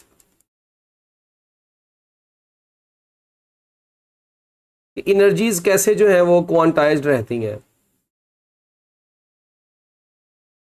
quantized energies के लिए जैसा कि हमें पता है कि किसी भी एटम का अगर ये न्यूक्लियस हो,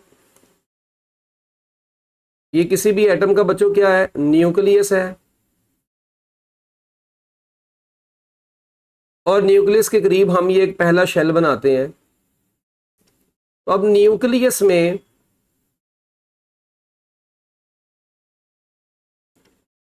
न्यूक्लियस के गिर्द बच्चों, ये न्यूक्लियस है, न्यूक्लियस के गिर्द यहां पर सपोज करते हैं कहीं पे इलेक्ट्रॉन है, ठीक है। यहां पर क्या है जी, एक इलेक्ट्रॉन है। अच्छा, अब ये इलेक्ट्रॉन और न्यूक्लियस के दरमियान में, इस इलेक्ट्रॉन और न्यूक्लियस के दरमियान में बच्चों क्या होगी, एक इलेक्ट्रोस्टैटिक फोर्स होगी, ठीक है, अट्रैक्शन की होगी, जाहिर बात है। और जब ये इलेक्ट्रॉन न्यूक्लियस के गिर्द घूम रहा होता है तो आपको पता है कि जो इलेक्ट्रोस्टैटिक फोर्स इधर होती है वो बेसिकली सेंट्रीपिटल फोर्स प्रोवाइड करती है। ये वो बात थी जो आपने पहले पढ़ी थी रेडियस निकालने के लिए। अब बेसिकली मैं आपको बताना ये चाह रहा हूं कि जब इलेक्ट्रॉन रिमूव कर रहा है न्यूक्लियस के गिर्द, सर्कल मूव कर रहा है न्यूक्लियस के गिर्द, तो इसके पास काइनेटिक एनर्जी भी है। और ड्यू टू अट्रैक्शन, ठीक है जी, due to attraction between electron and proton, इनके दरमियान में पोटेंशियल एनर्जी भी मौजूद होगी। तो वो पोटेंशियल एनर्जी, वो काइनेटिक एनर्जी और टोटल एनर्जी, ये हमने निकालनी है। सबसे पहले हम बात करते हैं कि जब भी इलेक्ट्रॉन न्यूक्लियस से गिर्द रिवॉल्व कर रहा है तो उसकी पोटेंशियल एनर्जी किस फार्मूले से निकालेंगे। तो उसकी पोटेंशियल एनर्जी निकालने के लिए पोटेंशियल एनर्जी का फार्मूला, पोटेंशियल एनर्जी का फार्मूला होगा कि अगर आप लोगों को याद हो, फार्मूला पड़ा था के Q1 Q2 divided by R, और nth ऑर्बिट, क्योंकि आप एनर्जी निकालने जा रहे हैं nth ऑर्बिट की ना, हमें नहीं पता वो ऑर्बिट कौन सा है। ये इसका फार्मूला होता है पोटेंशियल एनर्जी निकालने का। अब एक चार्ज हमारे पास न्यूक्लियस है और न्यूक्लियस में पॉजिटिव ई चार्ज होता है, और दूसरा इलेक्ट्रॉन है उसके ऊपर माइनस ई चार्ज होता है, और नीचे है Rn। तो हमारे पास फार्मूला बन गया -ke² डिवाइडेड बाय Rn। ये हमारे पास आया है बच्चों किसका फार्मूला, ये हमारे पास पोटेंशियल एनर्जी nth ऑर्बिट निकालने का फार्मूला आ गया -ke²/Rn। ठीक हो गया जी। अच्छा, इसके बाद ये पोटेंशियल एनर्जी आ गई हमारे पास, क्या आ गई बच्चों, potential energy in nth orbit आ गई। इसी तरह अब ये पोटेंशियल एनर्जी होती किसकी वजह से है, जैसा कि मैं आपको बता चुका, due to attraction between nucleus and electron. Electron और न्यूक्लियस के दरमियान में अट्रैक्शन की वजह से ये पोटेंशियल एनर्जी एग्जिस्ट करती है। अब ये वाला फार्मूला आपने जुबानी याद रख लेना है। इसके बाद हमारे पास काइनेटिक एनर्जी आ जाती है nth ऑर्बिट में। इलेक्ट्रॉन की काइनेटिक एनर्जी कैसे निकलेगी? अब काइनेटिक एनर्जी निकालने का देसी फार्मूला जो आप बचपन से पढ़ते आए हैं वो तो एक यही पढ़ा था, काइनेटिक एनर्जी का फार्मूला जी 1/2 mv², हाफ mv²। और यहाँ पे v के साथ n क्योंकि nth ऑर्बिट की बात करें। अब ये कैलकुलेशन आपकी बुक में है, अब आपने तो कैलकुलेशन नहीं करनी, जुबानी याद रखें। इसका आंसर ke²/2rn आ जाएगा कैलकुलेशन के बाद। तो kinetic energy in nth orbit बच्चों किसके बराबर आ गई? ke²/2rn। ये हमारे पास काइनेटिक एनर्जी भी आ गई। अब हम निकालना चाहते हैं total energy in nth orbit. तो जब हमने टोटल एनर्जी निकालनी है nth ऑर्बिट में, तो टोटल एनर्जी का जो फार्मूला होता है वो किसके बराबर होता है? Total energy in nth orbit बराबर होती है kinetic energy in nth orbit plus potential energy in nth orbit. तो जब आप इन दोनों को ऐड करते हैं तो सॉल्व करने के बाद -ke²/2rn, ये फार्मूला हमारे पास बच्चों बन जाता है total energy in nth orbit निकालने का। अब ये तीनों फार्मूला जो आपकी निगाहों के सामने आ गए हैं ये बहुत इंपॉर्टेंट है। अब इन तीनों फार्मूला से रिलेटेड हम एमसीक्यूज करते हैं। देखिए अगर मैं आप लोगों से यहां पर सिंपल सा एक सवाल पूछता हूं, ये देखिए यहां पे मैं नोट बनाने लिखा हूं, नोट है बच्चों ये बड़ा इंपॉर्टेंट नोट। अगर मैं कहता हूं यार पोटेंशियल एनर्जी, ठीक है, पहले तो आप देखें काइनेटिक एनर्जी और टोटल एनर्जी। आप देखें काइनेटिक एनर्जी जो है वो पॉजिटिव में है, पोटेंशियल एनर्जी जो है वो नेगेटिव में है। इसका मतलब हम कह सकते हैं यहां पर एक रिजल्ट कि जो टोटल एनर्जी होती है वो minus times kinetic energy in nth orbit होती है। तो हम यहां से टोटल एनर्जी और kinetic energy in nth orbit की जब रेशो निकालते हैं तो वो रेशो किसके बराबर आएगी? Total energy to the kinetic energy in nth orbit. तो ये आपका आंसर आ जाएगा 1:-1। So that is your answer 1:-1। ये हमारे पास इसकी काइनेटिक एनर्जी और टोटल एनर्जी की रेशो आ गई। So ratio between kinetic energy and total energy of the electron is always 1:-1। या -1/1 एक ही बात होगी। अच्छा, सिमिलरली अगर मैं आप लोगों से कहता हूं कि यार मुझे तो चाहिए ratio between potential energy in nth orbit to the total energy in nth orbit. अच्छा, अब potential energy in nth orbit है -ke²/rn, ये हम ऐसे लिख देते हैं। टोटल एनर्जी है -ke² / 2rn। तो अब ये कट गया सारा, ऊपर बच गया 1 और नीचे बच गया 1/2। तो ये ऊपर जाके 2/1 हो गया। तो हम यहाँ से ये भी कह सकते हैं कि जो रेशो आई है वो 2/1 आई है, और जो पोटेंशियल एनर्जी है, जो पोटेंशियल एनर्जी होती है nth ऑर्बिट में वो डबल ऑफ टोटल एनर्जी होती है। तो हम कह सकते हैं potential energy in nth orbit is double of total energy. Potential energy in nth orbit is double. तो ratio of potential energy and total energy कितनी आ गई? वो 2/1 रेशियो आ गई। और अगर वो total energy to potential energy पूछेगा तो वो 1:2 होगी। अच्छा, सिमिलरली एक और क्वेश्चन यहां पर बन जाता है। अगर मैं आपसे कहता हूं relation ratio between kinetic energy in nth orbit to the potential energy in nth orbit. अब kinetic energy in nth orbit का फार्मूला है ke²/2rn, जबकि टोटल पोटेंशियल एनर्जी का फार्मूला है -ke²/rn। तो अब यहां पर जब हम इसको कैलकुलेट करेंगे तो हमारा आंसर 1/2 आएगा, मगर माइनस के साथ। यानी हम यहां पर ये कह सकते हैं -1:2 डेट इज ओवर आंसर। तो ये हमारे पास ratio kinetic energy to the potential energy in nth orbit आ गई। ये potential energy to the total energy in nth orbit, ये total energy to the kinetic energy in nth orbit. तो ये रेशोज आपने जुबानी याद रखनी है। अब इनसे रिलेटेड आपको एमसीक्यू पेपर में कैसे आ सकता है?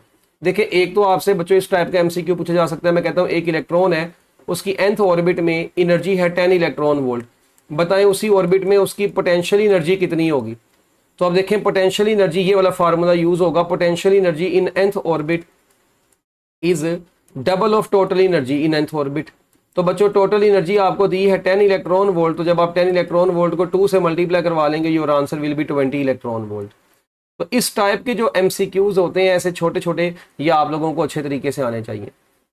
ठीक है, अब इसी तरह अगर मैं आप लोगों को एक और कहता हूं, मैं कहता हूं जी हमारे पास एक और एमसीक्यू है अगर कि एक nth अगर अगर एक सपोज करें, अगर एक nth ऑर्बिट में, अगर किसी nth ऑर्बिट में जो पोटेंशियल एनर्जी है nth ऑर्बिट में, वो बच्चों आपके पास, वो कहता है यार potential energy in nth orbit जो है ना, वो आप लोगों को दे दी गई है -20 इलेक्ट्रॉन वोल्ट।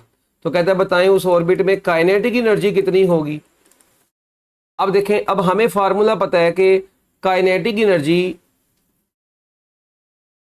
जो potential energy in nth orbit होती है, ठीक है जी, वो किसके बराबर होती है, -2 times kinetic energy in nth orbit. अब ये फार्मूला है, क्योंकि पोटेंशियल एनर्जी और काइनेटिक एनर्जी की जो रेशो आएगी वो -2/1 आएगी ना, ये हम ऊपर वाले फार्मूले से निकाल लिए ना यहां से, ठीक है। अच्छा, अब आप लोग ये देखें कि काइनेटिक एनर्जी हमने निकालनी है, तो kinetic energy in nth orbit किसके बराबर आएगी, minus potential energy in nth orbit divided by 2। अब माइनस यहीं पे potential energy in nth orbit -20 electron volt है, डिवाइडेड बाय 2, तो जो आपका आंसर आ जाएगा वो 10 इलेक्ट्रॉन वोल्ट आएगा, और ये प्लस में ही आएगा। तो इस तरीके से बच्चों अगर आप लोगों को क्वेश्चन पूछे जाएं तो अब आप इस तरीके से एमसीक्यूज कर सकते हैं कि एक मतलब एनर्जी दी है एक टाइप की, दूसरे टाइप की एनर्जी निकालनी है। अच्छा, अब अगर मैं एक और कुछ शॉर्टकट्स वगैरह आप लोगों के सामने लिखता हूं, अगर मैं आप लोगों से कहता हूं यार potential energy in nth orbit का एक फार्मूला ये भी बन सकता है, शॉर्टकट फार्मूलाज। शॉर्टकट फार्मूलाज में सबसे पहले नंबर पे एक फार्मूला आता है बड़ा मशहूर, जो आपने याद रखना है। क्या मैं लिख सकता हूं potential energy in nth orbit is equal to -2 times total energy. अच्छा, हमने ये पढ़ा था अभी, एक मिनट, हमने ये पढ़ा था -2 times energy in nth orbit, ये पढ़ा है ना, ये अभी हम ऊपर रिलेशन पढ़ के आए हैं, potential energy in nth orbit is equal to -2 times total energy. अच्छा, ये जो total energy in nth orbit होती है ना, ये -2 यहीं पे रहने देंगे, E node over N square होती है। कितनी होती है, E node over N square. अगर आप ये देखें, बल्कि पोटेंशियल एनर्जी जो है वो 2 टाइम्स, बस यहाँ पे +2 टाइम्स होती थी, और जो ई एन होती है ये -e naught over N square होता है। ये फार्मूला आपने पढ़ा हुआ है, total energy in nth orbit -e naught over N square, ठीक है। तो अब ये प्लस में ही था 2, तो ओवरऑल आपका answer -2e naught divided by N square आ गया। कितना आ गया, -2e naught divided by N square. ये फार्मूला जो आप लोगों के सामने बन गया ना, इसको आप लोग जुबानी अब याद रख लेंगे। फॉर एग्जाम्पल मैं आपको कहता हूं जी तीसरे ऑर्बिट में, ठीक है जी, तीसरे ऑर्बिट में इलेक्ट्रॉन की पोटेंशियल एनर्जी कितनी होगी, तो आप n की जगह पे क्या पुट कर देंगे, आप n की जगह पे 3 पुट कर देंगे, आप n की जगह पे बच्चों क्या पुट कर देंगे, 3 पुट कर देंगे, और ई नोड की वैल्यू क्या पुट करेंगे, ई नोड जो होगा बच्चों याद रखिएगा, इसको जब हम कैलकुलेट करते हैं ये 13.6 इलेक्ट्रॉन वोल्ट आता है। ई नोड किसके बराबर आता है, 13.6 इलेक्ट्रॉन वोल्ट। तो यहां से हमारे पास एक रिलेशन बन गया, ठीक है। ये अब आप लोगों ने पोटेंशियल एनर्जी अगर निकालनी है तो ये उसका फार्मूला जो कि आपने जुबानी याद रखना है। इसी तरह हम यहां पर ये भी कह सकते हैं kinetic energy in nth orbit जो होती है वो बराबर होती है बच्चों, वैसे तो हमने पढ़ा है kinetic energy in nth orbit is equal to minus total energy in nth orbit. अब total energy in nth orbit जो होती है वो होती है किसके बराबर है, -e naught over N square. तो माइनस माइनस से मिलके प्लस, तो आपका आंसर आ जाएगा e naught over N square. ये इसका एक शॉर्टकट बन गया, ठीक हो गया। और यहां पे ई नोड दोबारा से वही 13.6 इलेक्ट्रॉन वोल्ट ही है। इसी तरह जो टोटल एनर्जी है वो तो आप लोगों को पता है nth ऑर्बिट में -e naught over N square ही है, ठीक है। अच्छा, अब जब हम यहां पर n की वैल्यूज पुट कर देते हैं तो हमारे पास पहला आंसर आता है -e नोड, दूसरा आंसर आता है -e नोड ओवर 4, फिर आता है -e नोड ओवर 9, फिर आता है -e नोड ओवर 16, फिर आता है -e नोड ओवर 25, और इसी तरीके से बच्चों ये चलता जाता है एंड सो ऑन। ये हमारे पास एक पूरा जो है ना पैटर्न बन गया एनर्जी का। क्या ख्याल, इसी तरह काइनेटिक एनर्जी का भी बना सकते हैं, पोटेंशियल एनर्जी का भी बना सकते हैं अगर आपने बनाना है, मगर वो यानी बस टफ हो जाएगा। अच्छा, अब ये जो एनर्जीज हैं ये जब आप लोग इनको कैलकुलेट करते हैं तो ये जो -e नोड होता है बच्चों, -e नोड, इसकी जो वैल्यू होती है ये -13.6 इलेक्ट्रॉन वोल्ट आती है। जब हम इसको 4 पे डिवाइड कर देते हैं तो ये बेचारी -3.4 इलेक्ट्रॉन वोल्ट रह जाती है, और जब 13.6 को 9 पे डिवाइड कर देते हैं तो ये -1.5 इलेक्ट्रॉन वोल्ट रह जाती है।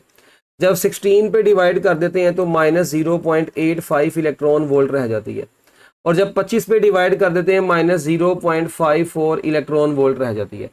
ये बस इतनी का हम याद रख लेते हैं, मतलब ये ग्राउंड स्टेट है, ये फर्स्ट एक्साइटेड स्टेट, ये सेकंड एक्साइटेड स्टेट, ये थर्ड और ये फोर्थ। और भी बन सकती है मगर हम अभी इतना ही बस याद रखते हैं, ठीक है, यही याद रख लें बस, बहुत बात होगी। लें जी, अब जो बड़ी काम की बात आनी है यहाँ पे एमसीक्यूज के हवाले से, वो आप लोगों ने समझनी है। पहले तो एक बात याद रखें, जो इलेक्ट्रॉन्स ऑर्बिट में होते हैं ना, ऑर्बिटल इलेक्ट्रॉन्स जो होते हैं have specific amount of energies. ये एक नोट बना के कहीं पर लिख लें, छोटा सा नोट है, ऑर्बिटल इलेक्ट्रॉन्स, जो ऑर्बिटल इलेक्ट्रॉन्स होते हैं ना, ऑर्बिटल इलेक्ट्रॉन्स, और एक होते हैं बच्चों कौन से, फ्री इलेक्ट्रॉन। एक होता है ऑर्बिटल इलेक्ट्रॉन और एक बच्चों कौन सा होता है, फ्री इलेक्ट्रॉन। अच्छा, जो ऑर्बिटल इलेक्ट्रॉन्स होते हैं दे हैव स्पेसिफिक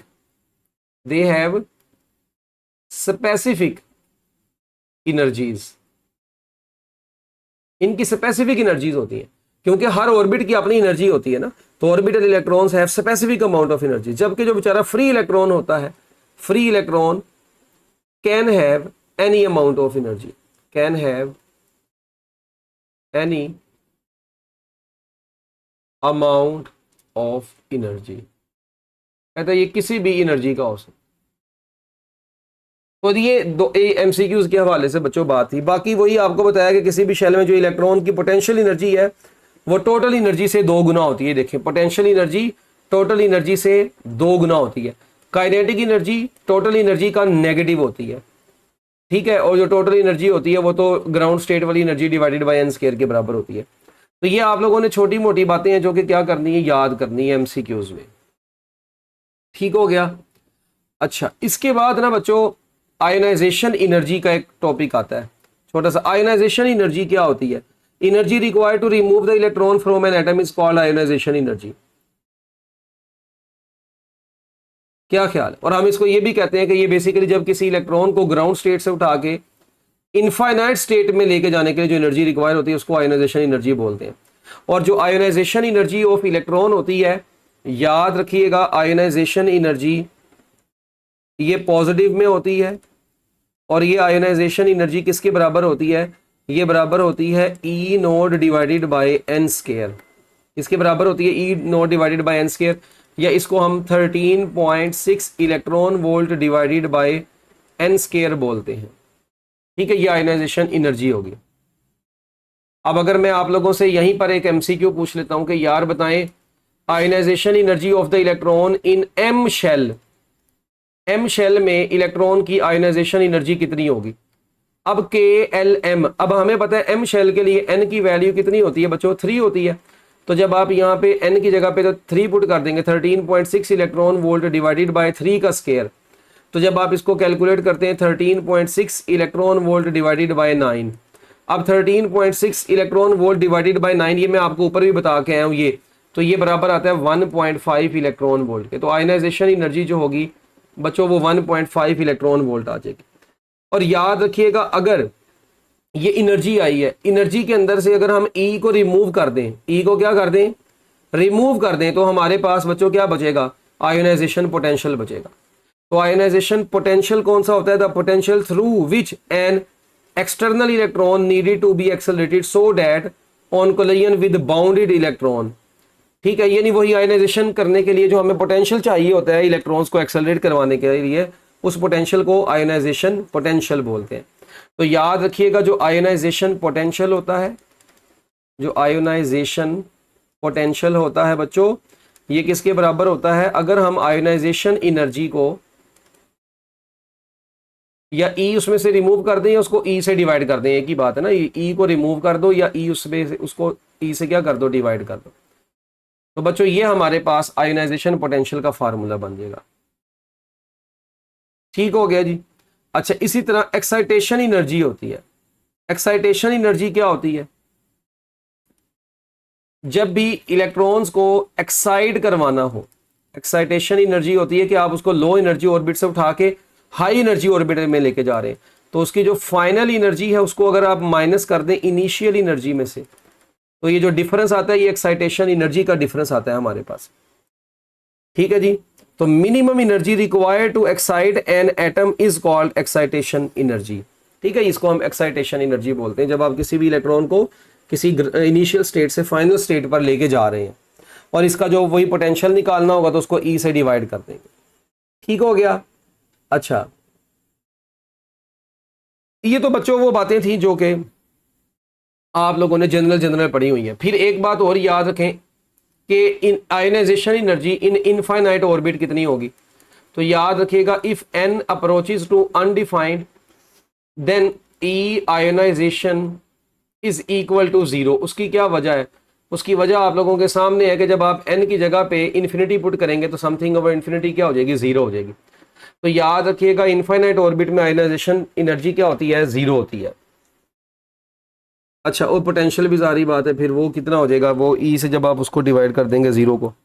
खैर, अगर मैं आपसे कहता हूं कि बताएं जी हमें एक इलेक्ट्रॉन को ग्राउंड स्टेट से सेकंड स्टेट तक लेके जाने के लिए कितनी एनर्जी चाहिए होगी? अब देखें, मैं आपसे क्वेश्चन ये पूछ रहा हूं, इसी में मैंने आपसे क्वेश्चन ये पूछा है कि हमने क्या काम करना है बच्चों, एक इलेक्ट्रॉन को from ground to first excited state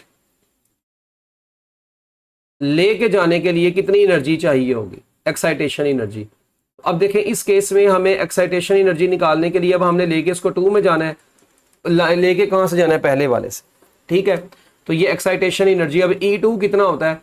E2 अभी आप लोगों को मैं बता के आया हूं कि जब हम लोगों ने इसको कैलकुलेट किया था E2 कितना आया था। आपने उसको क्या करना है भला?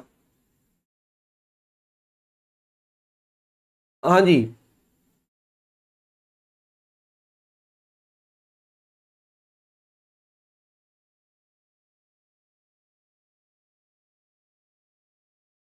क्या काम करेंगे?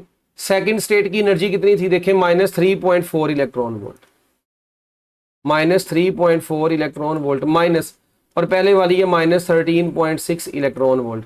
तो अब ये माइनस माइनस से मिलके क्या हो जाएगा? प्लस हो जाएगा। तो -3.4 electron volt plus 13.6 electron volt. जब आप इस डिफरेंस को कैलकुलेट कर लेते हैं, 13.6 में से आप लोगों ने क्या कैलकुलेट करना है बच्चों? 3.4 जब आपने माइनस करना है तो आपके पास 10.2 इलेक्ट्रॉन वोल्ट बचेगा। 10.2 इलेक्ट्रॉन वोल्ट, ये आप लोगों के पास बच्चों आपका आंसर आ गया। यानी कि इलेक्ट्रॉन को अब आपने first excited state from ground state to first excited state, तो फर्स्ट एक्साइटेड स्टेट क्या होगी? वो 2 वाली ही होगी। ले जी, ये तो हो गई है बहुत आसान आसान बातें, बाकी हमने कल भी बड़ी डिटेल में बातें की हुई हैं। अच्छा, इसके अलावा बच्चों इनके अंदर से एक और बड़े अच्छे टाइप का एमसीक्यू है, ये बड़ी कम बात बच्चों को बताई जाती है, जरा गौर से सुनना। देखो, अगर मैं आप लोगों से कहता हूं कि यार इलेक्ट्रॉन, ये रेडियस का फार्मूला अभी आपने पढ़ा था कल, ये पढ़ा था ना, अगर मैं आपसे इसमें सिंपली ये पूछ लेता हूं, चलें एक काम करते हैं, सारे फार्मूलाज ना लिख लेते हैं। रेडियस का फार्मूला क्या आया था?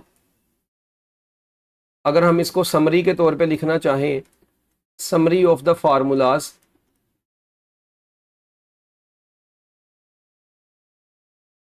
अब मैं इनको ना अलहदा से लिखता हूं। अच्छा, हमने किस किस के फार्मूलाज पढ़े? हम इधर वो क्वांटिटीज के नाम लिख देते हैं। हमने रेडियस का फार्मूला पढ़ा। अच्छा, फिर उसके बाद हमने वेलोसिटी का फार्मूला पढ़ा। वेलोसिटी के बाद हमने मोमेंटम का फार्मूला पढ़ा। उसके बाद बच्चों हमने एंगुलर मोमेंटम का फार्मूला भी पढ़ा। बच्चों उसके बाद हमने काइनेटिक एनर्जी का फार्मूला पढ़ा। हमने पोटेंशियल एनर्जी का फार्मूला पढ़ा। हमने टोटल एनर्जी का फार्मूला पढ़ा। ऐसे ही है kinetic energy, potential energy, total energy. अच्छा, उसके बाद आयोनाइजेशन एनर्जी का फार्मूला पढ़ा। आयोनाइजेशन एनर्जी का फार्मूला पढ़ा। एंड देन हमने एक्साइटेशन एनर्जी का फार्मूला पढ़ा। अच्छा, अब ये वो फार्मूलाज हैं जो हम लोगों ने ये पढ़े हैं सारे, ऐसा ही है। अब हम इनको बारी बारी जरा डिटेल में एक्सप्लेन कर लेते हैं। देखें, सबसे पहले तो रेडियस का फार्मूला क्या पड़ा था, अगर आपको याद हो तो सबसे पहले बच्चों जो रेडियस था उसका फार्मूला आपने पढ़ा था, डायरेक्ट फार्मूला याद रखें, R N is equal to N square R one. यह आपने रेडियस निकालने का फार्मूला पढ़ा। वेलोसिटी निकालने का फार्मूला nth ऑर्बिट में क्या पढ़ा, v1/n। मोमेंटम इन nth ऑर्बिट निकालने का फार्मूला क्या पढ़ा, मोमेंटम इन nth ऑर्बिट निकालने का आपने फार्मूला पढ़ा, हम सादा जुबान में ये भी कह सकते हैं mv1/n। ठीक है, इसको भी आप लिख सकते हैं ऐसे। एंगुलर मोमेंटम का आपने फार्मूला क्या पढ़ा, in nth orbit is equal to n into h/2π। ठीक है, इसी तरह kinetic energy in nth orbit निकालने का आपने क्या फार्मूला पढ़ा, kinetic energy in nth orbit निकालने का आपने फार्मूला पढ़ा, E node over N square. अच्छा, फिर पोटेंशियल एनर्जी का क्या फार्मूला पढ़ा इन nth ऑर्बिट, वो फार्मूला पढ़ा -2 E node over N square, ऐसा ही पढ़ा। अच्छा, उसके बाद ई एन क्या पढ़ा, energy in nth orbit -e nought divided by N square, ये फार्मूला पढ़ा आपने।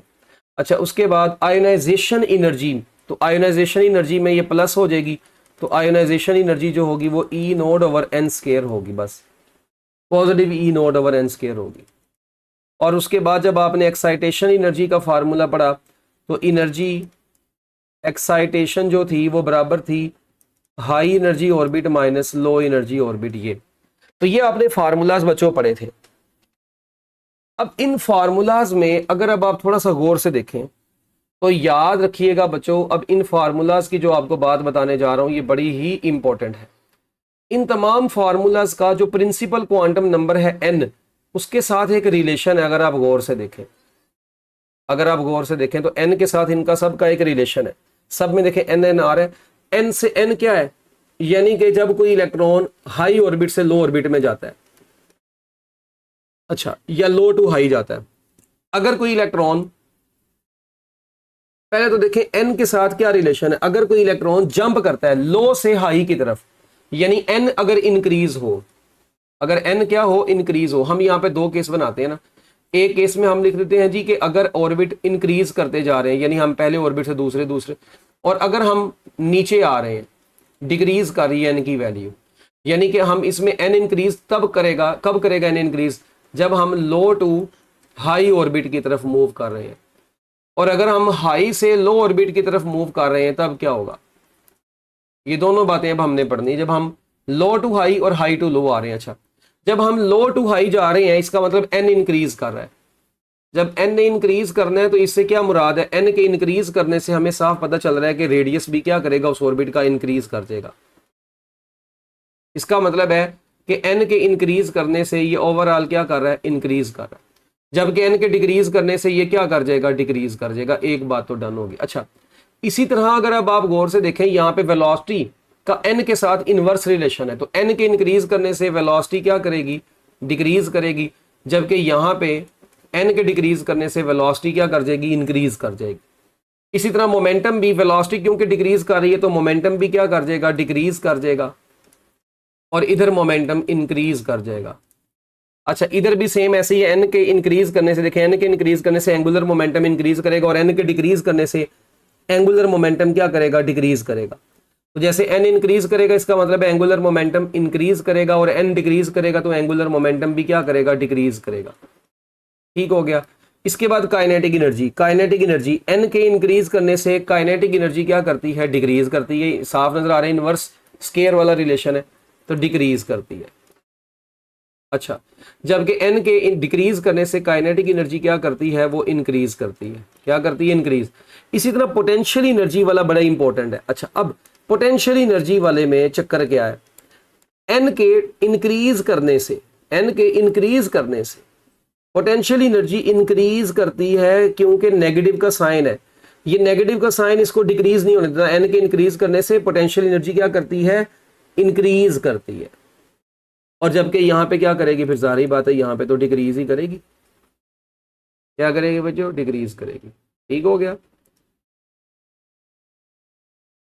अच्छा, इसके बाद total energy in nth orbit, हाँ जी, टोटल एनर्जी जो होती है एन के इंक्रीज करने से, टोटल एनर्जी एन के डिक्रीज करने से। अब देखें यहां पर क्या हो रहा है, बेसिकली एन इंक्रीज कर रहा है तो टोटल एनर्जी भी क्या कर जाएगी, तो टोटल एनर्जी भी इंक्रीज कर जाएगी, माइनस का जो साइन है तो डिक्रीज वाला भी इंक्रीज बन जाएगा, जबकि यहां पे ये क्या कर जाएगी, टोटल एनर्जी डिक्रीज कर जाएगी। ठीक है, अच्छा इसके बाद आगे बात बच्चों आयनाइजेशन एनर्जी। आयनाइजेशन एनर्जी क्योंकि प्लस में होती है, एन के इंक्रीज करने से आयनाइजेशन एनर्जी ने क्या करना है, डिक्रीज करना है। क्या करना है बच्चों, डिक्रीज करना है, जबकि यहां पे ये क्या करेगी, इंक्रीज करेगी। और उसके बाद एक्साइटेशन एनर्जी की अगर बात करें तो दो एनर्जी, जैसे जैसे हम ऊपर को जाते हैं तो याद रखिएगा, जैसे जैसे ऊपर को जाते हैं एनर्जी डिफरेंस, ये बेसिकली क्या है, एक्साइटेशन एनर्जी क्या है, बेसिकली एनर्जी डिफरेंस है। तो दो ऑर्बिट्स के दरमियान का जो एनर्जी डिफरेंस है वो क्या करता जाता है, डिक्रीज करता जाता है। क्या करता जाता है बच्चों, डिक्रीज करता जाता है, जबकि यहां पर एनर्जी डिफरेंस जैसे जैसे हम नीचे आते हैं इंक्रीज करता जाता है। अब बच्चे कहते हैं सर इस चीज को थोड़ा सा एक्सप्लेन कर दें। ले जी, ये तो हो गई बातें। अब ये जो एंड वाला ये पॉइंट है ना, एनर्जी डिफरेंस कैसे इंक्रीज कैसे डिक्रीज करता है, इसके लिए मैं आपको शुरू में लेके जाता हूं ये डायग्राम जो हमने कल के लेक्चर में पढ़ी थी, बल्कि इसमें तो काफी गंद बच गया हुआ, चलो हम नीचे बना लेते हैं, क्या याद करोगे। देखो बच्चों याद रखें, ये जो डायग्राम बनाने लगा हूं काफी इंपॉर्टेंट है। हमारे पास ये एक ऑर्बिट सपोज करते हैं, हम ऐसे शो कर देते हैं, मैं बस ये एनर्जी लेवल शो कर रहा हूं, ठीक है। ये नॉट अकॉर्डिंग टू स्केल है, याद रखिएगा, ये स्केल के कोई अकॉर्डिंग नहीं हमने बनाए, बस रफली इनको जरा बना रहा हूं।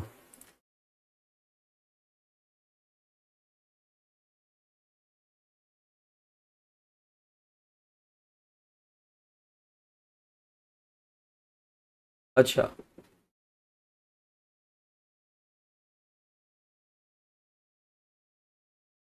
ये ले, ये मैंने आपके एनर्जी लेवल डायग्राम बनाने लगा हूं, ये मैंने आपके सामने बच्चों ये शो किए हैं कुछ एनर्जी लेवल्स, ठीक है। अब इस एनर्जी लेवल में याद रखें ये वाला, ये जो है that is known as ground state. बच्चों ये कौन सी स्टेट है, ग्राउंड स्टेट, इसको बोलते हैं फर्स्ट एक्साइटेड स्टेट। अच्छा ग्राउंड स्टेट के लिए n is equal to 1, first excited state n is equal to 2, first excited state n is equal to 2। अच्छा इसी तरह second excited state, second excited state, third excited state, fourth excited state. मेरा ख्याल है बहुत है इतनी, बस हमें ज्यादा नहीं अब जाना, बस ये हम बना दी हमने। अच्छा इसको हम रिमूव कर देते हैं, ले जी। अब जो ये सेकंड एक्साइटेड स्टेट है, फर्स्ट सेकंड एक्साइटेड स्टेट के लिए n is equal to 3, third excited state के लिए n इज इक्वल टू 4 और फोर्थ एक्साइटेड स्टेट के लिए n इज इक्वल टू 5। तो ये किस एक्साइटेड स्टेट के लिए n की वैल्यू क्या होती है ये भी आपको पता होनी चाहिए। अच्छा अब जो पहला ऑर्बिट होता है इसकी एनर्जी, इसमें जो एनर्जी थी -13.6 इलेक्ट्रॉन वोल्ट थी, दूसरे में -3.4 इलेक्ट्रॉन वोल्ट होती थी, तीसरे की -1.5 इलेक्ट्रॉन वोल्ट थी, -0.85 इलेक्ट्रॉन वोल्ट थी। हम शुरू में भी लिख के आए हुए हैं एनर्जी वाला टॉपिक, -0.54 इलेक्ट्रॉन। अच्छा अब अगर कोई इलेक्ट्रॉन जंप करता है बच्चों, अगर कोई इलेक्ट्रॉन जंप करता है, मैं कहता हूं जी दूसरे से पहले में आया, ठीक है, या अगर ऐसा हो कि इलेक्ट्रॉन बच्चों जंप करे कहां से, तीसरे से पहले में, या अगर इलेक्ट्रॉन जंप करता है चौथे ऑर्बिट से पहले ऑर्बिट में, और अगर इलेक्ट्रॉन जंप करता है पांचवें से पहले ऑर्बिट में। अब देखें पांचवें से पहले ऑर्बिट में आ रहा है,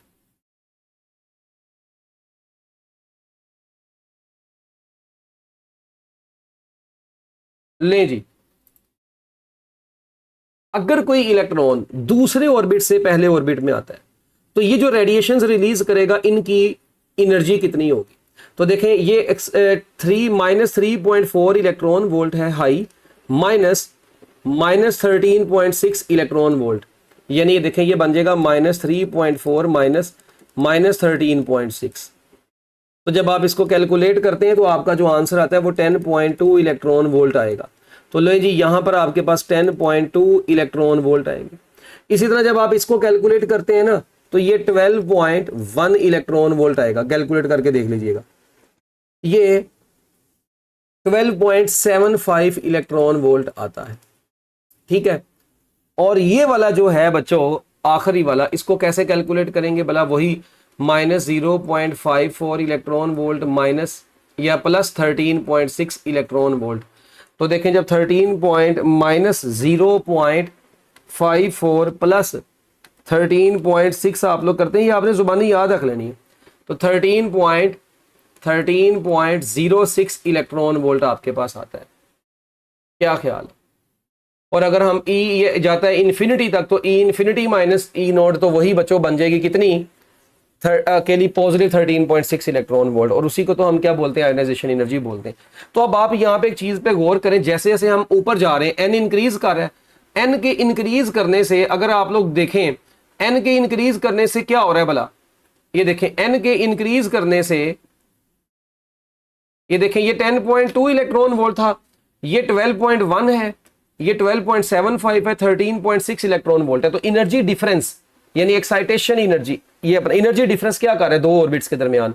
तो जैसे जैसे बच्चों हम ऊपर जा रहे हैं, एन के इंक्रीज करने से, ये देखें यहां पे मैंने आपको बताया था कि एन के इंक्रीज करने से एक्साइटेशन एनर्जी क्या करती है? एनर्जी डिफरेंस जो होता है दो लेवल्स के दरमियान में, एन के इंक्रीज करने से जैसे जैसे हम ऊपर जाते हैं, ये क्या करता है? क्या करता था भाई? डिक्रीज करता था। या हम यहां पे देखें, मेरी बात सुनो, हम ये कहते हैं कि जब देखें बेसिकली अभी ये हमें ऊपर नहीं जा रहे, हम नीचे को आ रहे हैं। ये अगर आप गौर से देखें, हमने ये एरो नीचे को बनाए हैं ना, तो हम जब नीचे को आ रहे हैं तो ये देखें, हम n 5 से 1 में आए, 4 से 1 में आए, 3 से 1 में आए, 2 से 1 में आए, हम नीचे को आ रहे हैं। तो नीचे को आ रहे हैं तो देखें एनर्जी डिफरेंस क्या कर रहा है? डिक्रीज कर रहा है। इसी तरह जब हम ये एरो ऊपर को लगाएंगे तो एनर्जी डिफरेंस क्या करेगा? इंक्रीज करेगा। तो बच्चों ये बातें हैं जो कि आप लोगों को लाजमी पता होनी चाहिए एमसीक्यूज के हवाले से। इसी तरह अच्छा, अगर मैं आपको कहता दो कंसेक्यूटिव एनर्जी लेवल्स के दरमियान का डिफरेंस बताएं, ये बड़ी इंपॉर्टेंट चीज होने लगी है। एक और जरा देखिएगा, अगर मैं कहता हूं देखें पहले और दूसरे में कितना एनर्जी डिफरेंस, तो पहले और दूसरे का एनर्जी डिफरेंस वही है 10.2 इलेक्ट्रॉन वोल्ट, पहले और दूसरे का। अच्छा, यानी ऐसे बना लेते हैं, पहले और दूसरे का कितना है? 10.2 इलेक्ट्रॉन वोल्ट। अच्छा, दूसरे और तीसरे ऑर्बिट में कितना होगा? अगर कोई इलेक्ट्रॉन तीसरे से दूसरे ऑर्बिट में जंप करता है, तो अगर कोई इलेक्ट्रॉन तीसरे से दूसरे ऑर्बिट में जंप करता है, तो बच्चों आपके पास जो आंसर आता है वो कितना आता है? तीसरे से दूसरे में 1.9 इलेक्ट्रॉन वोल्ट आएगा। आप इसको कैलकुलेट करके देख लीजिएगा। इसी तरह जब वो चौथे से तीसरे में आता है, जब वो चौथे से किस में आता है? तीसरे में, तो 0.65 इलेक्ट्रॉन वोल्ट आता है। और जब वो पांचवें से चौथे में आता है तो ये बन जाता है -0.31 electron volt, 0.31 electron volt, sorry minus में नहीं, 0.31 इलेक्ट्रॉन वोल्ट बनेगा।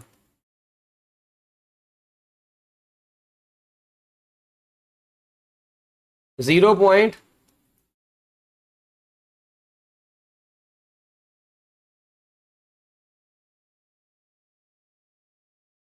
31 इलेक्ट्रॉन वोल्ट।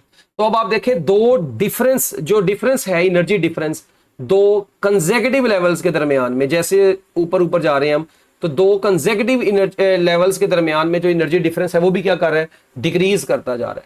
तो ये बच्चों कुछ एमसीक्यूज थे इसके हवाले से। इसके अलावा बच्चों लास्ट बात आपको बताता चलूं, ये जो आपने जितने भी फार्मूलाज पढ़े थे ना, अब ये पेपर में एमसीक्यू आ जाता होता है। देखें एमसीक्यू, ये जिस तरह मैंने ये आपको बताया K/R/N।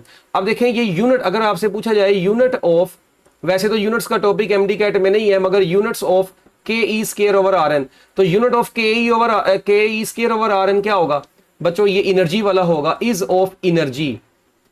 और एनर्जी का जो यूनिट होता है वो जूल होता है, यानी कि हम कह सकते हैं ये जूल होगा। इसी तरह वेलोसिटी का जो फार्मूला आप पढ़ते हैं, रेडियस का जो फार्मूला आप पढ़ते हैं, उन तमाम फार्मूलाज के यूनिट्स आप लोगों से पूछे जा सकते हैं यूनिट्स के हवाले से। ठीक है, तो ये आप लोगों ने अच्छे तरीके से अपने माइंड्स के अंदर रख लेना, ये क्वेश्चन बन सकता होता है। ओके बच्चों, तो लें जी, ये आपका चैप्टर था पूरा। अभी इसके कुछ एमसीक्यूज हैं, वो इंशाल्लाह हम अपने नेक्स्ट लेक्चर में करते हैं। ये जो ये एमसीक्यूज हैं कुछ बच्चों, एमसीक्यूज के हवाले से पॉइंट्स हैं आगे। Ionisation energy of hydrogen atom कितनी होती है? 13.6 इलेक्ट्रॉन वोल्ट। ये हम पहले भी पढ़ चुके हैं, जुबानी याद रखें। फिर अगर कोई इलेक्ट्रॉन कहता है n is equal to infinite state में होगा, तो E n यानी E infinity is equal to minus E naught over infinity का square, something over infinity zero होती है। तो इनफाइनाइट ऑर्बिट में टोटल एनर्जी इलेक्ट्रॉन की जीरो होती है। ये क्वेश्चन ये था कि अगर कोई इलेक्ट्रॉन या कोई भी एटम 2e स्टेट से ई स्टेट में आता है तो जो रेडिएशन रिलीज हुई है उनकी वेवलेंथ है लैम्डा। अगर वो 4e/3 से ई में आएगा तो जो रेडिएशन रिलीज होंगी उनकी वेवलेंथ क्या होगी। इस क्वेश्चन को सोल्व करने के लिए हमने एनर्जी डिफरेंस डेल्टा ई लिया इन दोनों ऑर्बिट्स का, ये दोनों ऑर्बिट्स का ना एनर्जी डिफरेंस वो आएगा 4/3e माइनस ई, इसको सोल्व किया e/3 आ गया। डेल्टा ई की जगह पे एच सी ओवर लेमडा लिख दिया, क्योंकि ये delta E basically lambda prime से डील कर रहा है तो लेमडा प्राइम लगा दिया। इस ई की जगह पे अकेला एच सी ओवर लेमडा लिख दिया, एच सी एच सी से कट गया तो lambda prime is equal to 3 lambda आ गया। तो हमने कह दिया कि जो नया लेमडा आया है वो पहले से 3 लेमडा आ गया। अब एक और क्वेश्चन मैं आपके सामने लिख रहा हूं कि hydrogen gas is excited from ground state to third shell. ये ले, हम इसको ग्राउंड स्टेट से थर्ड शेल में ले गए हैं, ठीक है। The number of spectral lines, अब ये स्पेक्ट्रल लाइंस ये अब आपकी एफएससी की किताबों में नहीं लिखा हुआ, ठीक है जी। मगर फेडरल वाले बच्चों ने भी, क्योंकि वहां पे पेपर देने आना है तो आपने परेशान नहीं होना, ठीक है। आप लोगों ने अच्छे तरीके से इस फार्मूले को याद रख लेना है। जब भी कभी जिंदगी में आपको ऐसा क्वेश्चन आए तो इसका एक फार्मूला याद रख लें, नंबर ऑफ स्पेक्ट्रल लाइंस। मगर शर्त यह है कि ये ग्राउंड स्टेट की बात बस एक कर रहा हूं, एक ग्राउंड स्टेट हो और एक जो सा मर्जी हो, नंबर ऑफ स्पेक्ट्रल लाइंस। तो फिर ये फार्मूला होता है बच्चों n into n-1 divided by 2। अब देखें इलेक्ट्रॉन ग्राउंड में आया है, मगर आया किसके लिए, कहां से, थर्ड शेल। तो थर्ड यहां पे 3 पुट कर देंगे, बस जो भी शेल होगा उसके लिए हमने वो वाली वैल्यू पुट कर देनी है। तो 3 इंटू 2 डिवाइडेड बाई 2, तो आपका जो आंसर आ गया वो कितना आ गया, 6 बाई, एक मिनट, हाँ जी 6/2। तो लो जी आपके पास जो आंसर आ गया वो कितना आ गया, 3 आ गया। ओके, तो ऐसे एमसीक्यूज को सोल्व करने के लिए आपको सिर्फ ये वाले फार्मूले को इस्तेमाल कर लेना। अगर वो कोई और शेल देगा तो आपको, पहली बात है कि ऐसा देगा नहीं, मगर अगर दे दे तो फिर उसका एक अलग तरीकेकार होता है कि आप पहले उन दोनों शेल्स का डिफरेंस यानी निकालते हैं, ठीक है, फिर उसको यहाँ पुट करते हैं, मगर उसको गोली मारे। बस आप ये ऐसे याद रखें, मैंने तो पेपर में ऐसे सवाल देखे हैं, इसलिए इतना कि ज़हन में रख लें, इनफ है। ले जी, इसके बाद एक और एमसीक्यू आपकी प्रैक्टिस के लिए, एमसीक्यू आपसे पूछ लेते हैं, एक नहीं बल्कि ज़्यादा ही पूछेंगे। अच्छा, the ratio of energies of the hydrogen atom, question है the ratio of the energies of the hydrogen atom in the first and second excited state. अब first and second excited state, first excited state to the energy in second excited state. ले जी, first excited state की energy कितनी होती है। First excited state और second excited state में energy difference, energy difference नहीं, सॉरी, फर्स्ट एक्साइटेड स्टेट और सेकंड एक्साइटेड स्टेट।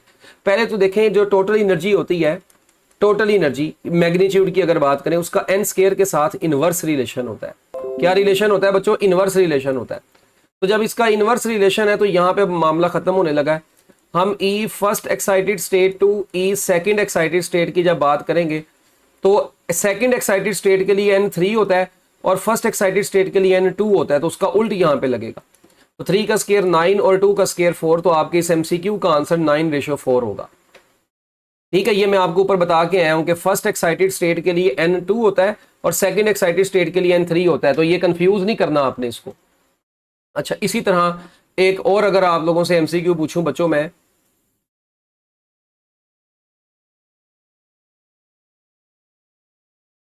अच्छा एक और एमसीक्यू करते हैं।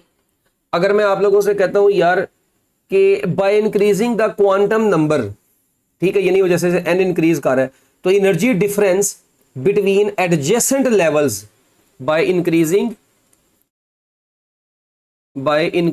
द क्वांटम नंबर, यानी बाय इंक्रीजिंग द n। तो बच्चों n के इंक्रीज करने से क्या हो रहा है, the energy difference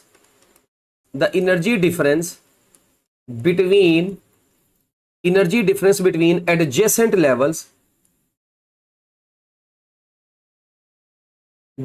adjacent levels in atom decreases। क्या कर जाता है बच्चों, डिक्रीज कर जाता है। तो ये आपने एमसीक्यू जो है ये भी एक जहन में रखना है, इंपॉर्टेंट एमसीक्यू है। तो अब एक और बच्चों यहाँ पे एमसीक्यू पूछ लेते हैं आप लोगों से। मैं कह रहा हूँ चलो जोन जोन से मुझे कहीं पे नजर आए हुए हैं ना वो मैं सारे ही पूछ लूँ, ताकि तुम लोग जब कभी जिंदगी में पढ़ो तो फिर तुम लोग एमसीक्यू को देख कम से कम ये ना कहो कि यार पता नहीं कहाँ से आ गया ये। लो जी देखें, अगर वो एनर्जी वाली अगर हम वो डायग्राम बनाए, एनर्जी लेवल वाली डायग्राम, इसी एनर्जी लेवल वाले डायग्राम में से क्वेश्चन आपसे पूछते हैं, यहाँ पे साइड पे लिखते हैं ये एनर्जी लेवल डायग्राम है, हो सकता है आपको पेपर में ये बनी बनाई आए। कहता है ऑप्शन आपको देने लगे हैं ए बी सी डी। कहते हैं बताएं which transition will result in the emission of photon with greatest energy. Greatest energy वाला फोटोन किस ट्रांजिशन में एमिट होगा। ग्रेटेस्ट एनर्जी फोटोन किस ट्रांजिशन में एमिट होगा। n is equal to 5 to n is equal to 5। अच्छा, फिर n is equal to 5 to n is equal to 2। फिर एक ऑप्शन है बच्चों n is equal to 5 to n is equal to 3। और बच्चों एक है n is equal to 2 to n is equal to 2 to n is equal to 1। ये ले ग्रेटेस्ट एनर्जी वाला फोटोन किस में एमिट होगा। अब देखें अगर इलेक्ट्रॉन 5 वाले से 5 वाले में पहली बात है तो एनर्जी डिफरेंस तो बनना ही नहीं है ना, ये तो ऑप्शन ही बेकार होगी। अच्छा जीरो ना। अच्छा 5वें से दूसरे में आता है, 5वें से दूसरे में आएगा तो अब 5वें की एनर्जी ये है -0.54 इलेक्ट्रॉन वोल्ट। ठीक है, -0.54 माइनस, और दूसरे वाले की है -3.4। अच्छा यानी 3.4 में से 0.54 निकालेंगे तो आंसर 3.4 से कम होगा, बस ऐसे ज़हन में रख लें, कैलकुलेट करने की जरूरत नहीं है। 5वें से तीसरे में, 5वें की है -0.54 माइनस, और तीसरे की है -1.5। 1.5 में से 0.54 माइनस करना है, बेसिकली आंसर और कम आना है। अच्छा n is equal to 2 to n is equal to 1, 2 और 1 के दरमियान का, तो बच्चों 2 और 1 -3.4 माइनस -13.6। अब जब आप इसको कैलकुलेट करते हैं ये आता है 10.2 इलेक्ट्रॉन वोल्ट। कितना आता है 10.2 इलेक्ट्रॉन वोल्ट, बस मैं लिख नहीं रहा, समझ जाए। अच्छा ये 10 में आना है, ठीक है, ये 1.5 से थोड़ा सा कम आना है 3.4। तो अब मुझे बताएं सबसे ज्यादा एनर्जी डिफरेंस किसका है, डेल्टा वाली ऑप्शन का। तो आपके ऑप्शन जो है वो डेल्टा ऑप्शन बन गया। तो इस तरीके से बच्चों आप लोगों से पेपर में एमसीक्यूज पूछे जा सकते हैं। इसके अलावा फिर रेशो वाले एमसीक्यूज पूछे जा सकते हैं। और आखिरी टाइप का एक एमसीक्यू और आपसे पूछ लेते हैं। अगर मैं आपसे कहता हूं जी एक इलेक्ट्रॉन जंप करता है from third to second orbit, if an electron jump from third to second orbit में एक इलेक्ट्रॉन जंप करके आया है, third orbit to second orbit में जंप करके आया, तो जो रेडिएशंस एमिट करेगा उनकी वेवलेंथ क्या होगी। The wavelength of the emitted radiation is equal to what. अब इस क्वेश्चन में देखें सबसे पहले हमें क्या फार्मूला लगाना है, हमें फार्मूला लगाना है बच्चों 1/λ is equal to Rydberg constant, जिसमें आया लो ऑर्बिट यानी 1/2 का स्क्वायर माइनस 1/3 का स्क्वायर। तो Rydberg constant 1/4 minus 1/9। Rydberg constant यहीं पे रहा। हाँ जी, अब यहां पे अगर एलसीएम लें 4 × 9 और ऊपर आ जाएगा 9 - 4। रेडबर्ग कांस्टेंट यहीं पे रहा, 9 - 4 कितना हो गया 5। क्या ख्याल है 5, और ये कितना बन जाएगा 36। तो अब ये 1/λ का आंसर है 5RH/36। तो यहां से अकेला जो लैम्डा जब निकलेगा, तो अकेला जो लैम्डा यहां से निकलेगा वो किसके बराबर आ जाएगा, वो बराबर आ जाएगा 36/5 रेडबर्ग कांस्टेंट। तो ले जी ये आपके इस एमसीक्यू का आंसर आ गया है। इसको आप लोगों ने अच्छे तरीके से पैक कर लेना और शापर को डबल कर लेना। 36/5 रेडबर्ग कांस्टेंट। तो इस तरीके से आप लोगों ने छोटे छोटे एमसीक्यूज हैं बच्चों जिनको सॉल्व करना है। बाकी रेडबर्ग कांस्टेंट की वैल्यू क्या होती है ये एमसीक्यू कई दफ़ा देखा गया है, तो ये बड़ा इंपॉर्टेंट एमसीक्यू है। तो लो जी मैं उम्मीद करता हूँ कि आप लोगों को ये चैप्टर बहुत अच्छे तरीके से समझ आ गया होगा। ठीक है, इसको अच्छे तरीके से आप रिवाइज करें, इसके एमसीक्यूज की जहां से प्रैक्टिस करेंगे इंशाल्लाह आपको यही एमसीक्यूज लिखे हुए मिलेंगे।